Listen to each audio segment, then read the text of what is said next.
Hi everyone, please subscribe to my channel. Blood Immortal Venerable. See playlist for other chapters and novels. I do not translate the novels. Credits goes to original translator and author of the novel. I only make it as an audiobook so it would be easier to just listen while doing other things. Credits goes to the author of the novel. I convert stories to audiobook for mental health, for multitasking purpose, for accessibility and time saving. Listening to audiobook is also beneficial for people who have disability. It improves our listening skills and improve our English comprehension, vocabulary and other things. So, thank you for listening.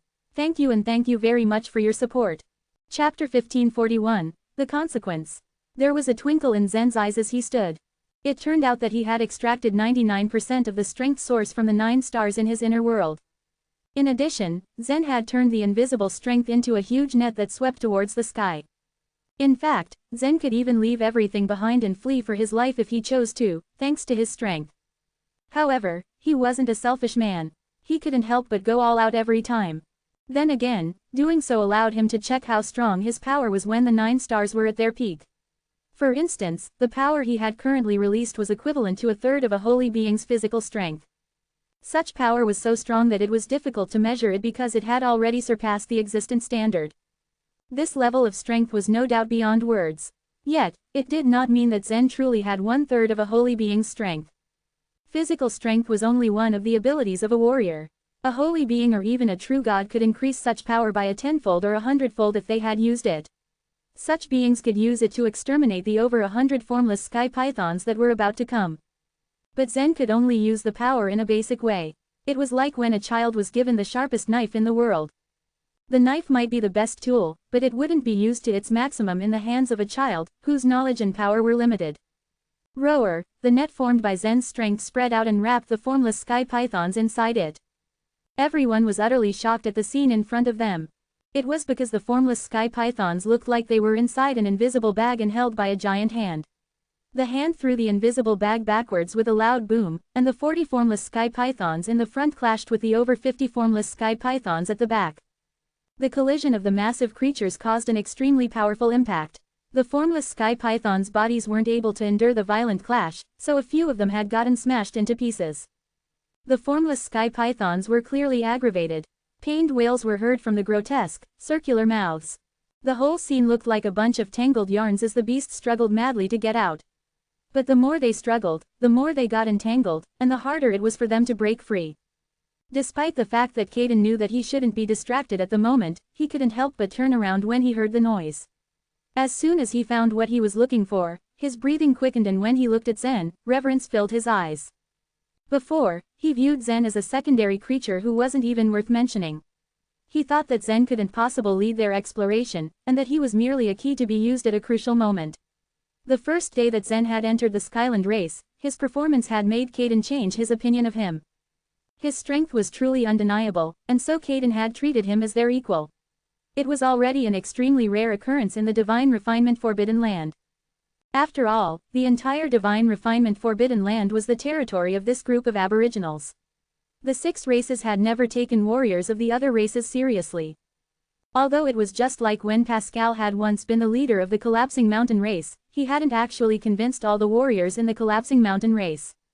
Now, however, Caden understood that he had really underestimated this Zen. When he first tested Zen's strength on the first day they met in the Skyland race, Zen might have held back his true strength. Caden wasn't the only one who began to see Zen in a new light. Chapman had a glimpse of Zen's strength before. The man had displayed a terrifying force of strength back when he had fought against the martial sacred beast. Chapman reckoned that by that time, Zen's strength was at its limit, or was really close to it. It was quite hard for him to comprehend that this young man at the Spirit Supreme realm actually had such terrifying power. He couldn't help but be in awe at the thought of it. At that moment, Chapman and the other Collapsing Mountain warriors simply looked at Zen in a daze. Back then when Zen took the test of strength by pushing the magic golden stone, the test had failed to measure his strength because the distance in the square wasn't enough. Now they knew that even if the square had an ample distance, it would still be unable to test Zen's limits. The brat's strength alone was enough to block dozens of formless sky pythons. Even better was that Zen had casually thrown them out like rags. Just how powerful was he? Had he exerted such force on that magic golden stone, he would have thrown it at an infinitely far away distance. Such tests were actually meaningless to Zen. Even the title of Wild King was just a joke to him. The Harmony race mainly cultivated their minds, and their mental states were further enhanced with the tempering of the mind-refining tower. Ordinary matters of life and death couldn't even cause any fluctuations in their state of mind, so the warriors of the Harmony race were the calmest. They didn't even panic when over 100 formless sky pythons rushed towards them like a torrent. The impact of one's state of mind on a martial artist didn't seem to be a lot, but it played an important role at critical moments. It was because even a small trace of panic meant a complete failure. Only with a calm mind could one find the solution to get out of a crisis. However, at that moment, the power that Zen had displayed had still set off a storm in the hearts of the warriors of the Harmony race. A warrior at the Spirit Supreme realm shouldn't have this much power, and he is a secondary creature. Tilton also knew from Caden and Chapman that Zen was an extraordinary warrior. The issue, however, was that the Zen they saw now was more than extraordinary. He was a freak that no words could even describe. Just then, that unimaginably overwhelming power only lasted for a few seconds before it quietly dissipated. A moment ago, Zen looked healthy and full of spirit. In the next moment, both of his legs went weak and he collapsed on the ground. He had been drained of strength. He was so out of energy that he couldn't even lift his head, open his eyelids, or maintain his heartbeat. After his heart stopped pumping, his body's blood flow quickly slowed down, then his face was almost devoid of color. Zen, Laquisha was the closest to Zen, so she immediately rushed to him and lifted him up. Did he overuse his strength? Chapman ran over and asked. Soon enough, the rest of them also came over. The excessive consumption of strength usually happened only to body refiners. This was because no matter how much power a person had used, it would not be completely depleted.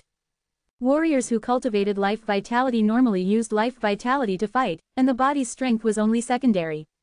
They were even less likely to exhaust their strength to such an extent, unless the battle lasted for several days or even months. On the other hand, the situation for body refiners was a bit more complicated because they had better control of their strength. They had learned to squeeze out all of their power after years of cultivation. The most important thing was that if a body refiner had consumed all the power in the 8-path platforms, the 8-path platforms in their body would continue to absorb the power of the martial artist's physical body. It was an automatic process, and part of the body refiner's instincts. However, Zen's situation was a bit more special. What he consumed was the power of the 9 divine stars. Only a moment ago did he decide that he'd draw out 99% of the power of the 9 divine stars. He did not use the power of the 8-path platforms, nor did he use his main body's power. What Zen didn't know was that there would be a price to pay for draining all of his strength. It was taboo to drain all the powers of such sources, whether it was the 9 divine stars or the 8-path platforms. Without the nourishment of the strength source, the 9 divine stars and the 8-path platforms wouldn't be able to sustain themselves, and might even collapse after. The 9 divine stars' power was almost completely depleted, and since they didn't have enough time to replenish their power through chaotic energy, they could only draw power from the 8-path platforms. However, the 8-path platforms' power was almost nothing compared to the power within the 9 divine stars. The two weren't actually in the same league. Therefore, the power in Zen's 8-path platforms dried up immediately, and in turn, the 8-path platforms began to absorb the power from Zen's physical body. Zen's physical body was the last resort of the supply of power. The problem was, his body only didn't have so much power in it. After Zen's physical body had been drained of its power, he suddenly found everything turn into a blur before he fell to the ground. Isn't the consequence too grave? Even Zen didn't expect such a result. Chapter 1542, Being Exhausted. At last, Zen had done everything he possibly could. But all that he could do now was to place his every hope in Caden.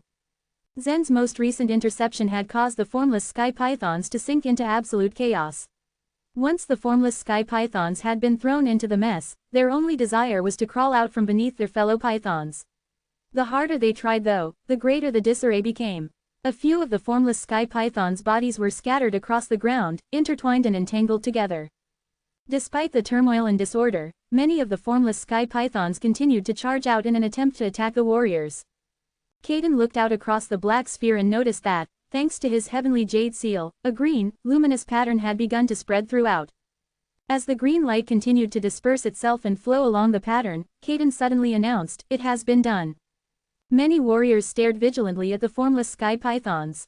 Upon noticing that Zen was lying on the ground, they instantly knew that their only choice was to risk their lives in the next coming round. And that was when Kaidan's voice rang out. The warriors were immersed in hearing it, they felt that it was the most beautiful heavenly music in the world. Let's go. Hurry up and enter. Warriors could be heard shouting at one another.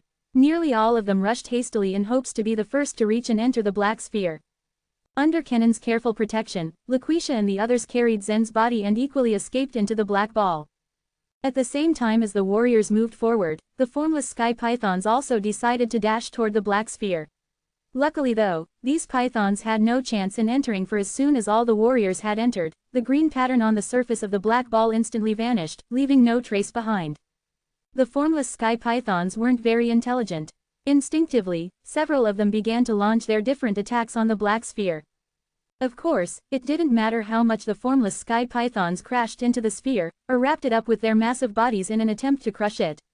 The black ball did not budge an inch, it remained suspended midair, completely motionless. At its own speed and rhythm, the black sphere began to rotate on its own orbit, totally unaffected by the external force driven by the formless sky pythons. Zen lay quietly on Laquisha's back. He had lost all sense of perception of the outside world, including his sense of touch and sense of smell. Zen was quite uncomfortable, which was expected from this kind of full-body exhaustion.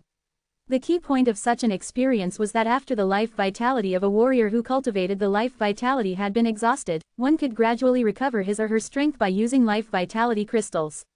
But to recover one's strength would take a period of time, and a body refiner's thirst for strength was much greater than a warrior who cultivated the life vitality. Just at the right moment though, Cyan Dragon scales slowly lit up in the depths of Zen's mind. It was the Cyan Dragon, quietly transmitting his strength to Zen. At the same time, a bold voice also sounded out, also in his mind. Ha, I forgot to remind you. Unless it's a life or death type of situation, body refiners should try their best not to squeeze out all of their strength. Zen recognized this immediately as the Red Dragon's voice. And this was the truth. In fact, it was even considered a warrior's rule. In the face of all sorts of difficulties, there were still some occasions when life vitality and strength were insufficient. If one retained at least a small amount of strength, then this was doing the same as reserving an opportunity. But it was already too late. Zen's desperate gamble had brought about serious consequences. Thankfully though, as the power of the dragon scales began to fill Zen, his body quickly began to regain a certain composure and the feeling of exhaustion gradually disappeared. This was an improvement, to say the least. Unfortunately, this didn't last long. As soon as all the energy had been channeled into Zen's body, it was almost immediately sucked out of him by 8-path platforms. And soon after, Zen felt that the power contained within 8-path platforms had been sucked out by the 9 divine stars. Sensing this, Zen felt an overwhelming need to weep, but failed to shed a single tear. Just how much power would be needed to fill the 9 divine stars? Zen questioned himself solemnly. The Cyan Dragon might have been silent now, but he continued to instill power into Zen's body. Despite doing so though, the transmitted power felt more like a heavy stone sinking to the bottom of the ocean. It wasn't improving Zen's situation whatsoever. Fortunately for Zen, his 9 divine stars were recovering at an astonishing speed. After all, these 9 divine stars existed within Zen's chaotic sea. In addition to absorbing the energy from Zen's 8-path platforms, they were also capable of continuously absorbing the surrounding chaotic energy. Naturally, they would replenish their own energy much faster than they would absorb Zen's. On one side he had the power of dragon scales and on the other, Zen had a replenishment of chaotic energy. With these two sources of power, the 9 divine stars, which were originally extremely faint, began to emit a glowing rainbow-colored light. It was then that the 9 divine stars stopped acting so crazily. They suddenly stopped absorbing the energy from Zen's 8-path platforms, and the 8-path platforms stopped absorbing the energy from Zen's fleshly body. Simultaneously, Zen began to take closer notice of the Cyan Dragon in his mind. The scales on his body were much dimmer than usual and without their shimmering light. In all honesty, they looked much like the ones that still needed to be lit up. Among all 9 dragons, Zen had the best relationship with the Cyan Dragon. After all, Zen had spent most of his years with the Cyan Dragon's company. Once the other 8 dragons had awoken, the Cyan Dragon chose to stay silent. But now, he infused Zen with his energy, in a tactical manner. In the past, it was highly possible that Zen might have held a grudge against the 9 dragons, due to their deceptive ways. His anger was amplified, of course, because they had also threatened him with Yan. After learning about the evolutionary universe's origins as well as Mike's identity, it was as if all that resentment had dissipated. It was true that, ultimately, they had no intentions of harming him, right? Although he had only recovered a very small portion of his strength and still remained very weak, Zen was now at least free to move on his own. While he was concentrating on absorbing the power of the dragon scales, everyone had had the chance to enter the black sphere. When Zen finally opened his eyes, everything was still pitch black. Put me down. Now that his strength was gradually being restored, Zen suddenly smelled a faint, pleasant fragrance. He took a deeper breath and feeling the soft hair fluttered around his face from time to time, Zen realized that he was lying on Laquisha's back. Oh, how did you recover your strength so quickly? Although she wasn't a body refiner, Laquisha knew that Zen was in a weakened state just moments before. I am fine, Zen said. He was standing up now, trying to readjust his eyes. His circular pupils grew larger in the darkness but still, he couldn't see a blasted thing. This kind of situation wasn't unknown to Zen. He had already experienced this several times in the past. He knew that this place must be filled with some kind of intense dark law. If a holy being had set it up himself, then it was safe to say that no one here could see through the darkness. And just as Zen had thought, everyone moved slowly within the black space, pressed closely up against one another. No one dared run in the darkness, they knew nothing about what the space in the black sphere contained. At the moment, everyone here felt blind. At best, most of them had released their senses in order to explore the surrounding terrain, but even that was uneventful. They were all walking on the same, flat plane with nothing but oblivion for miles. There was nothing else to explore. After walking in the pitch blackness for a certain time, someone broke the silence. Caden, are you sure this black sphere is actually connected to the other black spheres? Caden could feel everyone's eyes on him. They were waiting for him to answer. After a moment of silence, Caden replied, yes, I am. The last time I entered one of these black spheres, I walked all the way through it and emerged from another one. Then why are these black spheres even here? Someone else asked. I'm not sure. To be fair, I'm not really familiar with these black spheres either, Caden concluded. He was being honest and really didn't know what purpose the 9 black spheres served, aside from floating within the interior world. That was when Kenan's voice sounded out once again.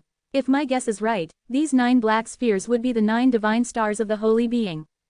In the darkness, Zen closed his eyes for a second. He thought the same way as Kenan did. He also believed that these 9 black spheres were the holy being's 9 divine stars. 9 divine stars. It is said that after a warrior enters the holy realm, the 9 divine stars would indeed move into his or her inner world. But the 9 divine stars are a gathering place for the strength source. There's no strength source within this black ball, a warrior of the divine land said doubtfully. Now that, I can't pronounce myself on. Holy J is a maverick. It was already very strange for him to place his strength source within the collapsing mountain race. However, the thoughts of a holy being are not something that an existence like us could understand, Kenan said frankly. A holy being was a peak existence of the divine land. There might be a reason for such an arrangement, but ordinary warriors would never come close to even guessing it. Zen didn't understand this factor at all, either. Placing his strength source in Sacred Spring Mountain was equivalent to abolishing his 9 divine stars.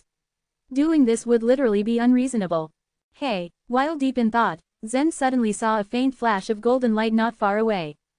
That golden light only appeared for a very brief period of time. However, in such a dark place, when a golden light appeared, you noticed it. It was as dazzling as fireflies in the dark. Zen knew he saw it clearly. What's wrong? Laquisha asked. Zen's curiosity began to grow. You didn't see it? He asked. See what? Although he couldn't see her face, Zen could tell that Laquisha looked puzzled. It's nothing. Never mind. Zen knew what he had seen and he was sure it wasn't an illusion. It was a flash of golden light. In the darkness, the light had been extremely dazzling. Zen realized that he was the only one to take notice and the others didn't have any reaction at all. This could only mean one thing. Zen could see the golden light, but the others couldn't. With this thought running through his mind, Zen carefully left the group. He wanted to get a closer look at what that golden light really was. Shortly after sighting the first one, another burst of dazzling golden light flew into Zen's view. This time, the golden light had been much clearer than the first. It was actually a golden Sanskrit word. Chapter 1543, Encounter with Holy J. Zen was quite familiar with the Sanskrit language. So he immediately recognized the word, as soon as it was revealed. The entire structure of the Sanskrit was smooth, but complicated. Each stroke looked like they were made up of small tadpoles. A single word in the Sanskrit usually contained around 30 to 40 strokes. Each language carried the culture of a race. In general, the simpler the text, the more excellent it was. After all, learning a language cost time. Moreover, it was easier to learn and understand a simple language. In his entire journey, Zen came across many races and was familiar with their languages. But he had never seen a race with such complex language. If his guess was right, this race that practiced the Sanskrit language was definitely a very intelligent race. Perhaps this race existed within the divine land. The golden Sanskrit word flashed for a moment, and then completely disappeared. Zen suddenly realized that his group was getting further and further away from him. He frowned as he felt a bit peculiar about the situation. The group was moving unusually fast in the dark. Realizing that there was something strange going on, Zen increased his pace and chased after them. While chasing them, Zen could hear Kenan, Laquisha, Chapman and Caden whispering to each other. But their voices were sounding softer, implying that they were getting farther away. Caden, Chapman, Laquisha, Zen shouted after them. However, they reacted as if they did not hear him at all. They were still whispering to each other and continued to move away. What is happening? Zen realized that there was little he could do about the situation. Moreover, he had yet to recover his strength. Till now, his body had only recovered 10% of the strength after absorbing the dragon scale's power.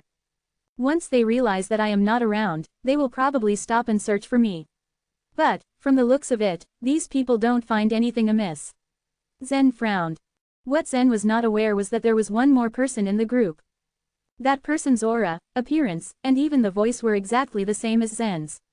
Generally, these warriors could use their senses to check their surroundings, but even Laquisha didn't notice anything out of the ordinary. They thought that Zen had suddenly become very silent, due to the exhaustion of his strength. After chasing them for a while, Zen stopped. He knew that it was all in vain. Zen stood rooted in the same spot, completely swallowed by the darkness, as if everything around him had turned into nothingness. Suddenly, a golden light flashed, and a Sanskrit word appeared in front of him. It was another different word in Sanskrit. It shone for some time before disappearing into darkness. Zen let out a breath as he began to think. There had to be a reason why he was the only one left behind. Is it because I can see those golden Sanskrit words? In the darkness, Zen tried to adjust to the surroundings. From the moment he had entered the divine refinement forbidden land, the master of this land had been selecting some warriors. Since he dealt with the 9 divine stars in such a way, there had to be a reason for it. When Zen saw those golden words, no one else had any reaction. That meant only Zen could see them. Maybe that was the reason for choosing him over others. As to why Zen wasn't able to catch up with his group, it should be someone's deliberate efforts. While thinking through, Zen grew calm. With his strength depleted, Zen was afraid of encountering a strange beast that he would not be able to fight at all. The beasts in the divine refinement forbidden land were quite powerful.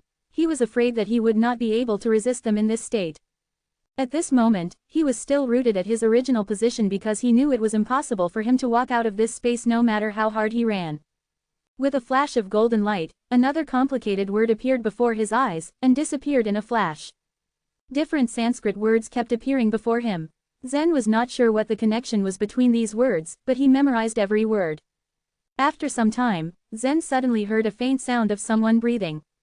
Huff. This breathing sound was quite faint, but in this silent environment, Zen was still able to hear it clearly. There was someone around. Zen extended his senses to a radius of several thousand feet. Sure enough, he could notice someone slowly walking towards him through the darkness. Zen clenched his fists tightly, and the chaotic sea within him began to surge. Without the ability to use the 9 divine stars, Zen could only use his chaotic energy. However, his cultivation restricted Zen's strength. With his cultivation at the Spirit Supreme Realm, it was easy for him to fight against a Spirit Transformation Realm warrior. However, if he encountered a World Lord, it would prove difficult to fight against him or her. Wait, don't panic, I am not a threat, a soft voice sounded from not too far away. Hearing this, Zen's fists loosened up a bit. He did not feel the person's killing intent, so he went ahead and asked, "Who are you?" "Me, ha ha," the person standing in the darkness smiled. "You just took away about a third of my strength source. Shouldn't you thank me first?" Hearing this, Zen was completely astonished. The strength source he had taken away belonged to the master of the divine refinement forbidden land. All throughout, the warriors from the divine land called him, Holy J. "You are Holy J." Excluding Mike, the strongest person Zen had ever come across was the young man who had abducted Yan that year. Now that Zen suddenly came across a holy being, he felt a great sensation in his heart. Although he didn't feel any aura from that holy being, he was still a top-level existence at the Divine Land. He should be on the same level as Mike and Zen's master. That is what the others call me. Since my name is very long, ordinary people can't remember. Hence the name Holy J, the holy being replied. Very long, how long is it? Zen asked curiously. The man let out a long string of words in the darkness. These words were spoken in a language Zen had never heard before. The series of words took nearly 1 minute, and the sounds rose and fell as if in a melody. Did you note it down? That's my name, the man smiled faintly. ... Zen was totally speechless. This name had to be at least a few hundred syllables long. From the beginning to end, Zen had only heard one word, and that was the last word of the name, J. Presumably, this was the origin of the name, Holy J. After a moment of silence, Zen uttered, I might as well also call you Holy J. Holy J smiled faintly and said, the name is just a symbol, you don't need to bother so much. Zen responded and nodded, his heart filled with doubts. Since Holy J came to find him alone, he must have a purpose. The reason why he locked him in this dark place was not to make fun of him, right? Holy J might have heard Zen's thoughts, because he said, since the moment you entered the Divine Refinement Forbidden Land, I have been paying close attention to you, Zen from the evolutionary universe. That is why I changed your teleporting area. Zen's heart skipped a beat. As he wandered around the collapsing mountain race and the Skyland race, Zen knew that his teleporting area was off the mark. 9 out of 10 godly geniuses had been teleported to normal places. Only he had been teleported to an abandoned place. I also arranged for the young daughter of Holy Samuel to meet you, so that she would believe that you are her chosen one, said Holy J with a faint smile. My arrangement seemed terrific. Both of these two sisters seem interested in you. ... Zen was rather speechless at this new revelation. Holy J's first few words were initially very formal, but he instantly changed the topic and tone. No matter how he looked at it, the words of this holy being sounded difficult to digest. Don't be under the assumption that I am not serious. To Holy Samuel, Laquisha is very important. It's not just the fire that she has. It will be beneficial if there is a holy being as your father-in-law, continued Holy J. Holy J, I am married already. I will never play up to anyone. It is against my belief and principles. Zen couldn't control his annoyed tone, although he was facing a holy being. Hey, I don't need to listen to your thoughts. Do not forget, there is nothing that I can't do in the Divine Refinement Forbidden Land, said Holy J with a smile.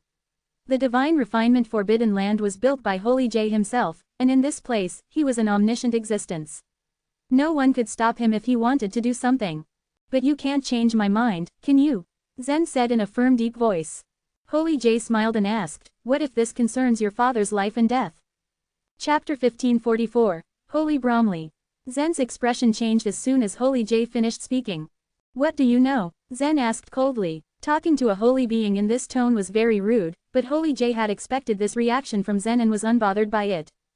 As you now know, Mike is your father, Holy J said. Zen had come up with this conclusion after his conversation with the Han sisters in the Skyland Race Tower. It seemed Holy J had been paying attention to him ever since he entered the Divine Refinement Forbidden Land, or else he wouldn't have known about the forming suspicion on Zen's mind about Mike being his father.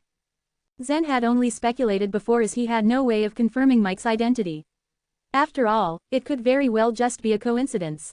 Anyone could have the same name as his father. But now that he heard it from Holy J himself, the situation looked completely different. He didn't think Holy J was bored enough that he would kid him. Moreover, if what Holy J said was anything to go by, Holy J seemed to have a close relationship with Zen's father and was helping him. And as he thought further, his rather lucky encounters in the Divine Refinement Forbidden Land were all starting to make sense. Holy J had set up the land to release all of his energy, which Zen thought had been a very generous gesture. However, no holy being would willingly give a third of their strength source. Doing so was just being an idiot. And what was odder was that Zen never encountered any obstacles even when he had absorbed so much strength source. Holy J stepped closer to Zen, the darkness doing nothing to stop him from eyeing the boy. His gaze was so intense it was as if he could see through Zen's soul. And it did. Holy J could see everything, from the 9 genuine dragons, the huge furnace, down into Zen's elixir field. However, he reached a block as he came just outside of Zen's inner world, preventing him from peering in. In an ordinary martial artist, the elixir field was connected to the inner world. As the saying went, one flower was a world. An elixir field could contain a world. The inner world truly did exist within the elixir field. But with Zen, it was completely different. His inner world existed in the chaos, a place outside of the divine land.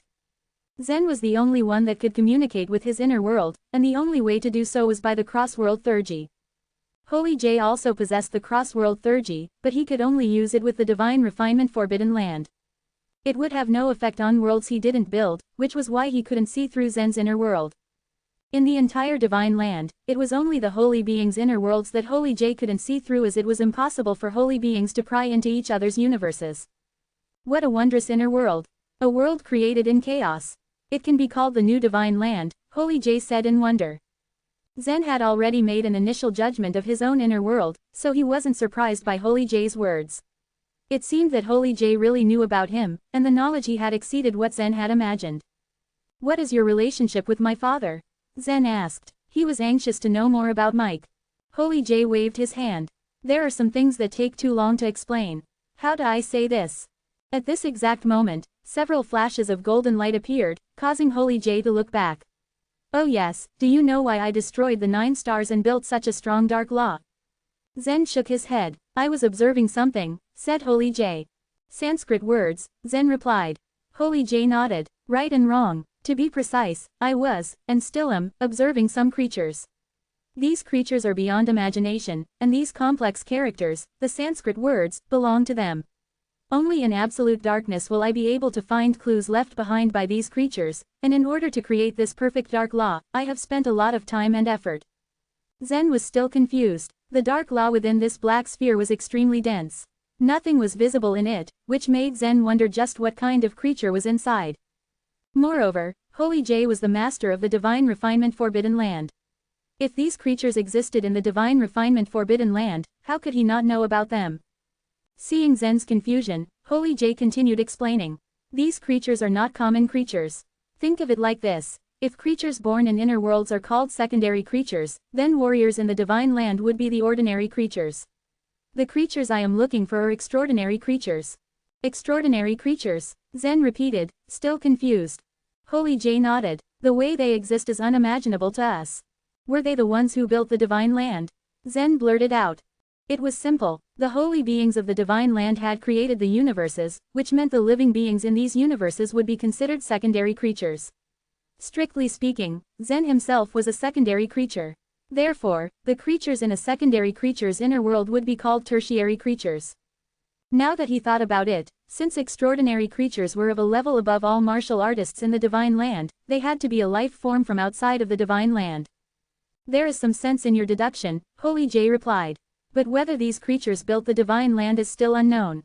However, because their level of existence is higher than ours, the things they display aren't something we can simply understand. Just like the Sanskrit you saw." As he finished his sentence, golden light shone in the darkness and another Sanskrit word appeared. Holy J motioned to the word. "For example, this character contains a lot of information, but you can only see the appearance of a Sanskrit word, you cannot decipher the information inside." Zen frowned. Although he really wanted to know more about his father, he was also attracted by what Holy J said. Indeed, the structure of the characters looked complex, but it was not difficult to create and imitate them. However, when Zen looked at the characters, he got a strange feeling, like there was something about them he couldn't see. Of course, the race that created these Sanskrit characters is able to decipher them, Holy J continued excitedly, since the way the world appears in their eyes is completely different from ours. "I have an analogy for this. When we see a flower, we only see a flower. When we see a grain of sand, we only see a grain of sand, but these extraordinary creatures can see every detail in that flower, the meridians in the center, every pollen, every nook and cranny." "And this is amazing?" Zen asked. Holy J's theory still confused him. Plus, it wasn't really difficult for some warriors to see through the structure of some things, was it? "Very much so," Holy J answered enthusiastically. "They are higher beings whose existences are far beyond our understanding. Back then, your father, Holy Bromley, who taught you the primal chaos technique, and I found traces of these creatures and started a new quest." Holy J had completely lost his strong warrior demeanor as he talked about these things. Holy Bromley. Zen suddenly froze. His master's name was Bromley. He was called Holy Bromley in the universe and his father was Holy Mike. Holy J was a new holy being, which meant Holy Mike and Holy Bromley were both his seniors.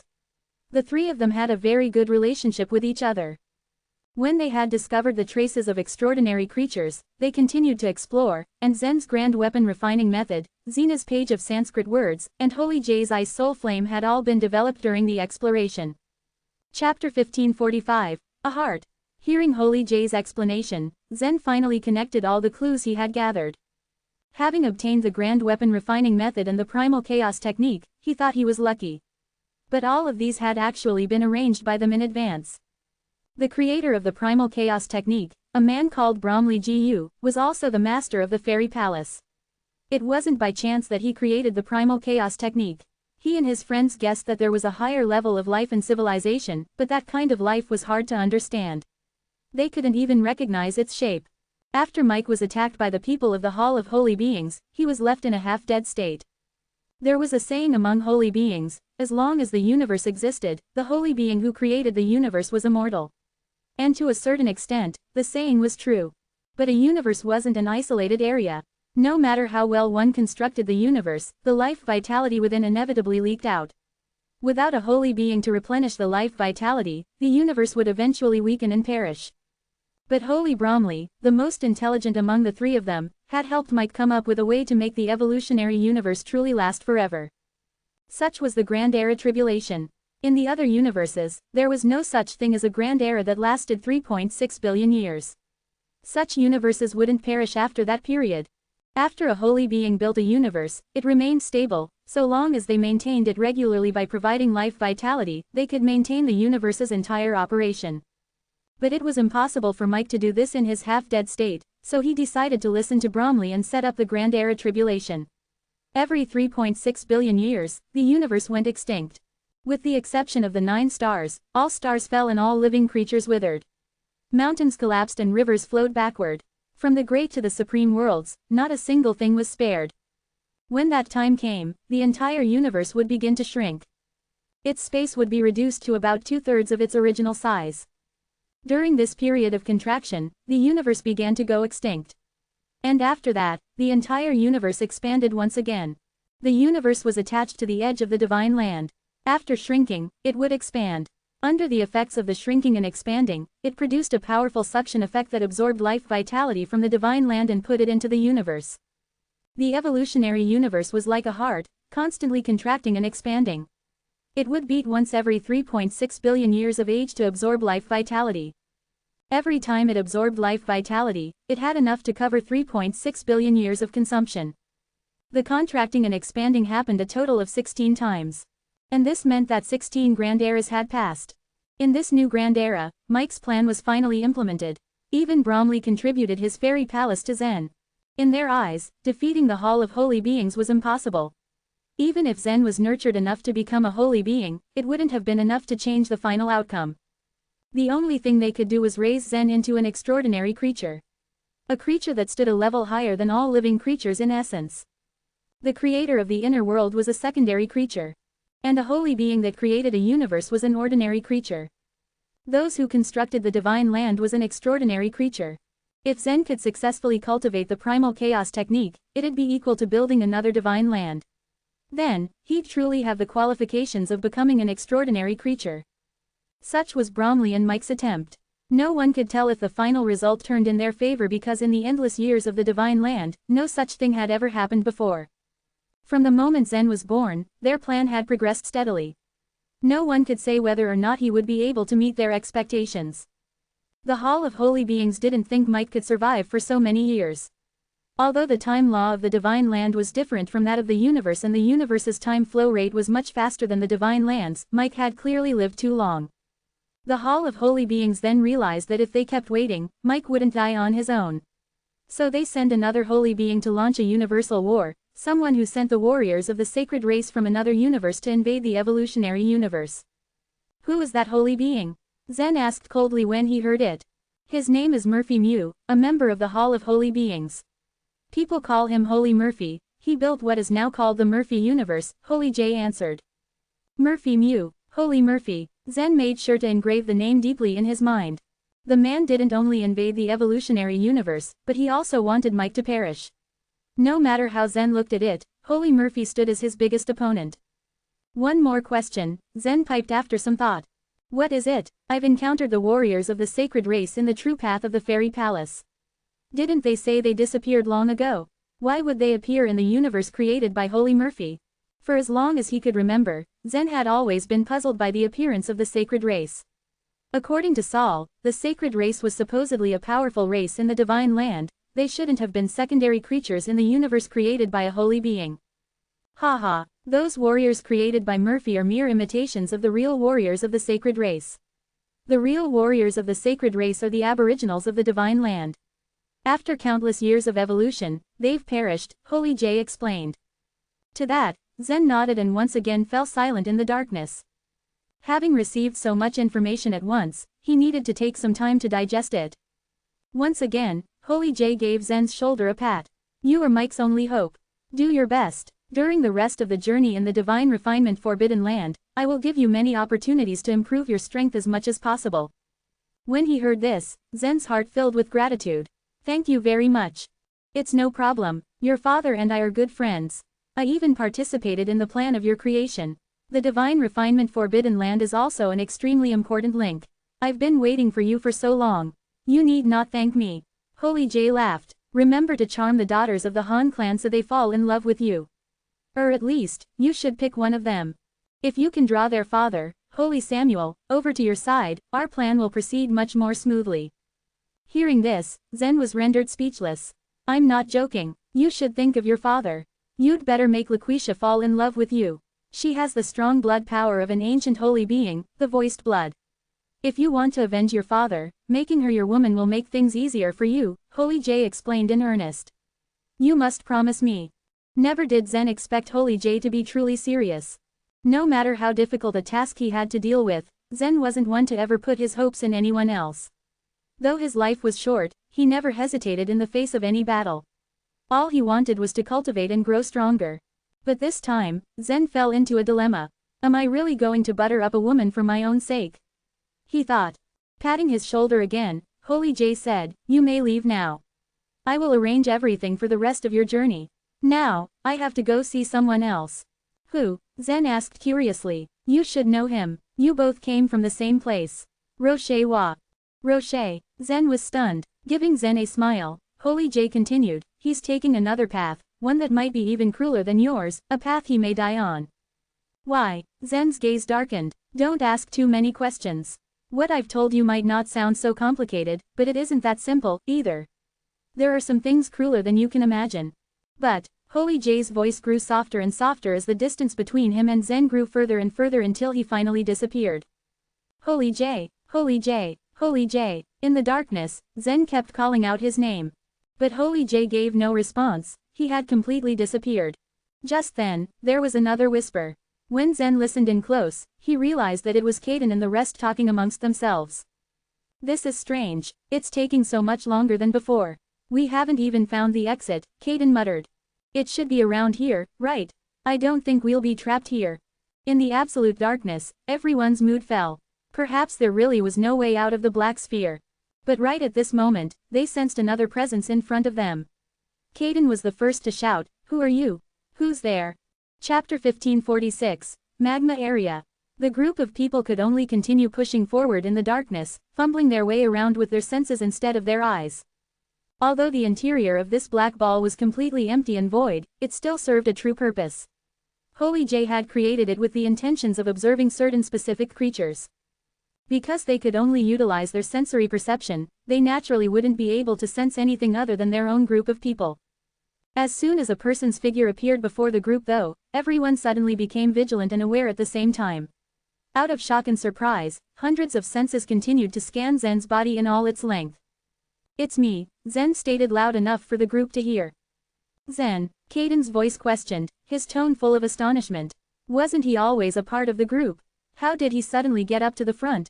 A confused expression appeared on Laquisha's face. Hadn't Zen stayed by her side the entire time? How could this have happened? Why were this fellow's actions so strange? She half-expectantly reached a hand out by her side, only to realize she had no target. She didn't touch anyone, and no one grabbed her hand in return. Obviously, Zen had disappeared without her knowing. Why did you walk to the front? Kaden asked. I just needed a break, I'm confused and don't know what's going on, Zen made up a clumsy excuse. He wasn't afraid of being exposed here, though. Anything could happen in the dark, and even if he couldn't truly explain himself, the rest of them wouldn't be capable of doing so either. Oh, replied Kaden. Although Kaden was somewhat puzzled, he didn't linger over this small detail. Right now, his mission was to lead everyone out of this black sphere. Many warriors continued to feel concern and began to whisper their worry within their hearts. It didn't make any sense. If Zen really did take a break from walking, wouldn't he be at the back of the group? To the contrary though, he had appeared at the front. This could only mean one thing: they were walking in circles. Quite a number of warriors had already speculated that they had been going around in circles prior to this exact moment. Now though, they had finally found some sort of corroboration. Plop! In an instant, a few of the warriors immediately sat down. It's no use, someone stated. We're just going in circles. I doubt if we'll ever be able to leave this place. You're right, someone else agreed. How can the inner space of this sphere be so big? From what I see, there's no exit at all. Most of the complaining individuals were in fact the warriors from other races, or again, warriors from the divine land. On the other hand, the warriors from the three great races kept their silence. When Zen returned to the group, he didn't appear panicked at all. While he had been talking with Holy J, it was only natural for these warriors to have no way out of the black sphere. For the master of the divine refinement Forbidden Land, this was a small trick that could be completed simply with just his mind. Continue walking, Kaden said, without trace of emotion. He didn't show any signs of giving up. The instant he finished his sentence, Kaden slipped of everyone's sensory map. No one could detect him anymore. A few of the warriors reacted quickly to this, their heartbeats suddenly picking up speed. Since Kaden was their leader, it was only natural that their perception had been locked on him. Once Kaden had disappeared, most of the warriors got up and began rushing in the same direction. It didn't take long before those same warriors had completely disappeared as well. Zen smiled to himself. Holy J must have opened the exit door for them. He casually walked in the same direction as the rest of the warriors. When Zen equally arrived at the black sphere's exit, he suddenly felt as though the omnipresent darkness had disappeared. A blinding light now entered his eyes. It was clear to him that they had already left the vast black ball. Just as he stepped out of the darkness, Zen was immersed in a rapid, falling motion. He quickly realized he was falling down. With his sudden chaotic energy circulation, Zen was barely capable of maintaining or controlling his body. It was as Kaden had said. The 9 black balls were connected to each other in the interior world. Although they had just stepped out of the first black sphere, they had now appeared in a foreign environment. Only once Zen's pupils had readjusted to the difference in light did he actually get a clear look at his new surroundings.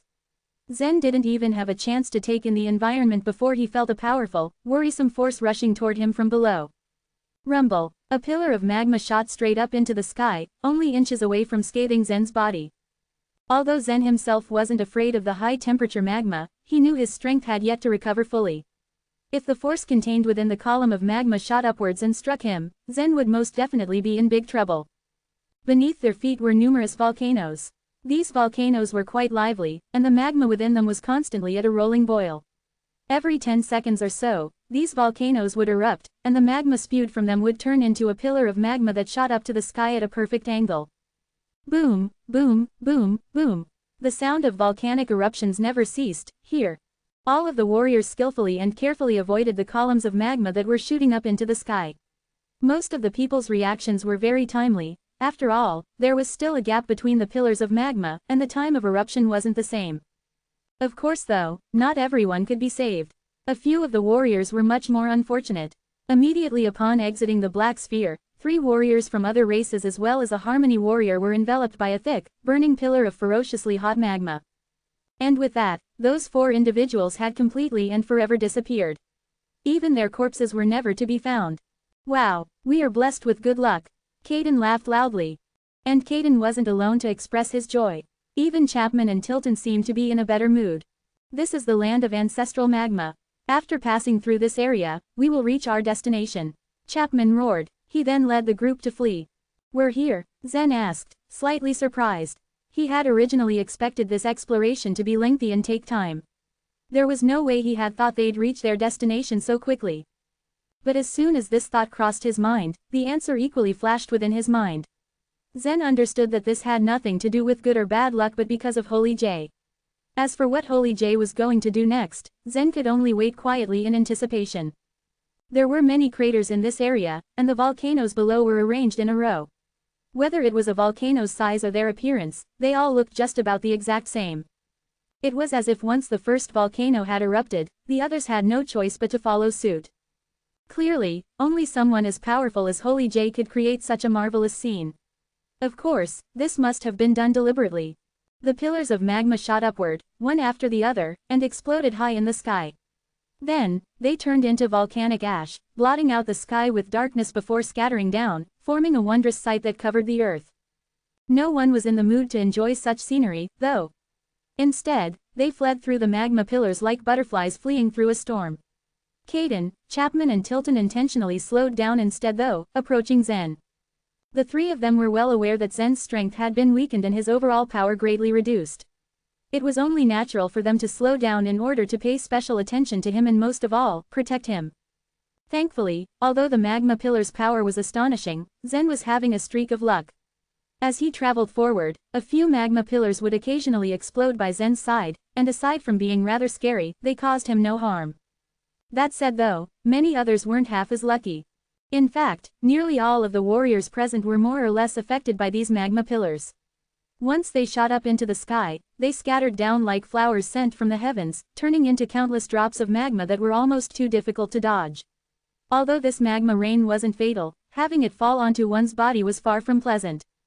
Even the two ladies from Han clan who were protected by the 20 world lords on their journey still couldn't avoid the magma rain. This was especially true for Elena, whose purple robe now had several burn holes in it. 4 hours later, the group had finally crossed through the magma area. Together, the group let out an enormous sigh of relief. Once they looked at one another though, they quickly noticed how miserable they all looked. That was when the warriors' eyes began to fall on Zen. Their miserable expressions began to change into confused ones. Zen was still wearing the same ordinary cyan robe. It seemed as though not a single part of his body had been damaged. He hadn't even been affected by the pillars of magma at all. Although Caden, Tilton, and Chapman had been wandering around Zen, the three leaders had also been more or less affected. Because Zen appeared perfectly safe and sound, everyone suddenly felt that this occurrence was rather strange. Even luck wasn't good enough to explain this one. A wry trace of a smile revealed itself on Zen's face. This could only naturally be Holy J's arrangement. Sure, he had agreed to help him, but there was no need to be obvious about it, right? Fortunately, the warriors present didn't suspect anything. They only thought that Zen's luck was too good to be true.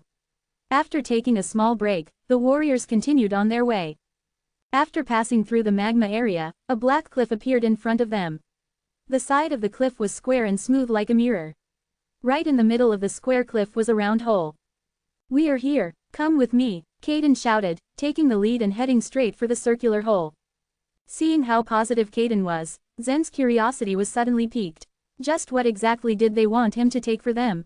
Or rather, what would make them believe that it was possible for them to leave the divine refinement forbidden land? Had he remembered this earlier, he would have asked Holy J. Chapter 1547, Wind Exterminating Valley. In the exterior world of the divine refinement forbidden land, the kaleidoscope race owned the wind exterminating valley. Reaching high up into the sky, the tablets were standing in the wind exterminating valley. Beneath the light, these said tablets had a beautiful, dazzling hue. On the tablets was a recording of Holy J's understanding on all kinds of laws. Here, he exhibited his comprehension concerning the laws in order to help the warriors who came here to better understand them. Among the 6 great cultivation sacred places, the wind exterminating valley wasn't a popular one for cultivation. In other words, any warrior from the divine land showed no interest in particular for this place. Because these said warriors were actually qualified to practice the most orthodox of laws all throughout the divine land. Any law in a universe was actually the holy being's comprehension over such in the divine land. They were created directly through the holy being's understanding. If anyone from the divine land wanted to practice the laws, there was no need for them to enter the divine refinement forbidden land. They could just stay within the divine land instead. On the contrary though, warriors from the universes as well as the divine refinement forbidden land were very interested in the wind exterminating valley. Rocher had been sitting in front of a tablet for 3 days now. The tablet in front of him recorded the thunder law. The tablet had 10 levels. If one took the time to observe the tablet, it was possible to observe very conspicuous level of law. The lowest one recorded the first layer of thunder law, where the law power was intense, however easy to understand. The higher the layer was, the more intense the thunder law was. Starting from the fourth level, a blue lightning appeared and intertwined continuously around the tablet. Every time a lightning bolt would strike, its streak of light would speedily climb upward, like a snake. The lightning grew stronger and stronger and the rapid and frequent color changes began to spread out. The azure blue color of the lightning changed into white, then black, over to purple and into cyan. These numerous, different colors were a representation of the thunder law. As the lightning reached the top of the tablet, it transformed into thunder, sounding out a violent rumble before disappearing completely. Rocher only had a limited amount of time. He searched for the law power he required in the wind-exterminating valley and made a record of such, all while reconstructing this same law within his own inner world. By doing so, he could master the thunder law completely. What was more, he had to go to visit Skyland Race. Pristine life vitality was critical for him, too. Due to the limited time, he had to comprehend the law in tablet as soon as possible. Crack! A bolt of lightning spread out across the whole tablet, from the bottom all the way to the top. However, once the bolt had spread out and turned into a rumble of thunder, the lightning failed to disappear. Instead, a faint flash circled in a downward spiral, shooting toward Rocher. The flash was so fast that it only impressed the people who stood directly next to it, with its dissipating glare. That was when it hit Rocher's body. This boy, someone began, really has an amazing comprehension ability. In just a few days, he has already mastered the laws in 3 tablets. Indeed, every member of our kaleidoscope race is born with a sensitivity to the law power and has received 13 baptisms by laws. However, in comparison to him, our speed of understanding the law is far inferior to his.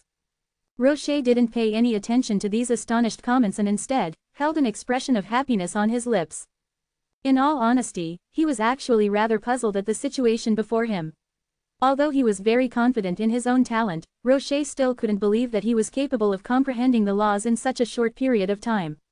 During his first few days upon entering the kaleidoscope race, he had felt that the laws were so simple. In a single glance, he could easily solve the abstruse laws, like a simple math equation for a child. With this subtle feeling of comprehension accompanying him and increasing his confidence, Rocher's rate of mastering the law power was upgraded by no less than 100 times. He thought carefully to himself, I didn't have much luck in the divine refinement forbidden land. How could there be such a miraculous change here? Perhaps my perception has increased. Rocher was immersed in his own mind. That sliver of lightning had pierced into his cinnabar field and absorbed the life vitality within his inner world immediately. On such a bare continent, a tiny tablet of the sort was completely condensed. And Rocher wasn't new to this kind of tablet, in fact, he had probably received over 30 of them. Among them, each tablet stood for a layer of a law. If he could completely comprehend the law within the Thunder Law tablet in front of him, Rocher would create a total of 10 tablets in his inner world. Forging the law tablet was actually a very common way for one to practice and cultivate. Once he had successfully forged this tiny tablet within his inner world, Rocher didn't move at all. Instead, he sat there, very still and quietly, in an attempt to comprehend the Thunder Law. He had just acquired a profound meaning of the 7th layer of Thunder Law. His next goal was to break through to the 8th layer. Suddenly, a few warriors from the Kaleidoscope race rushed toward Rocher, confidently led by Carney, the leader of Kaleidoscope race. Carney, as well as several others from Kaleidoscope race, walked over to Rocher.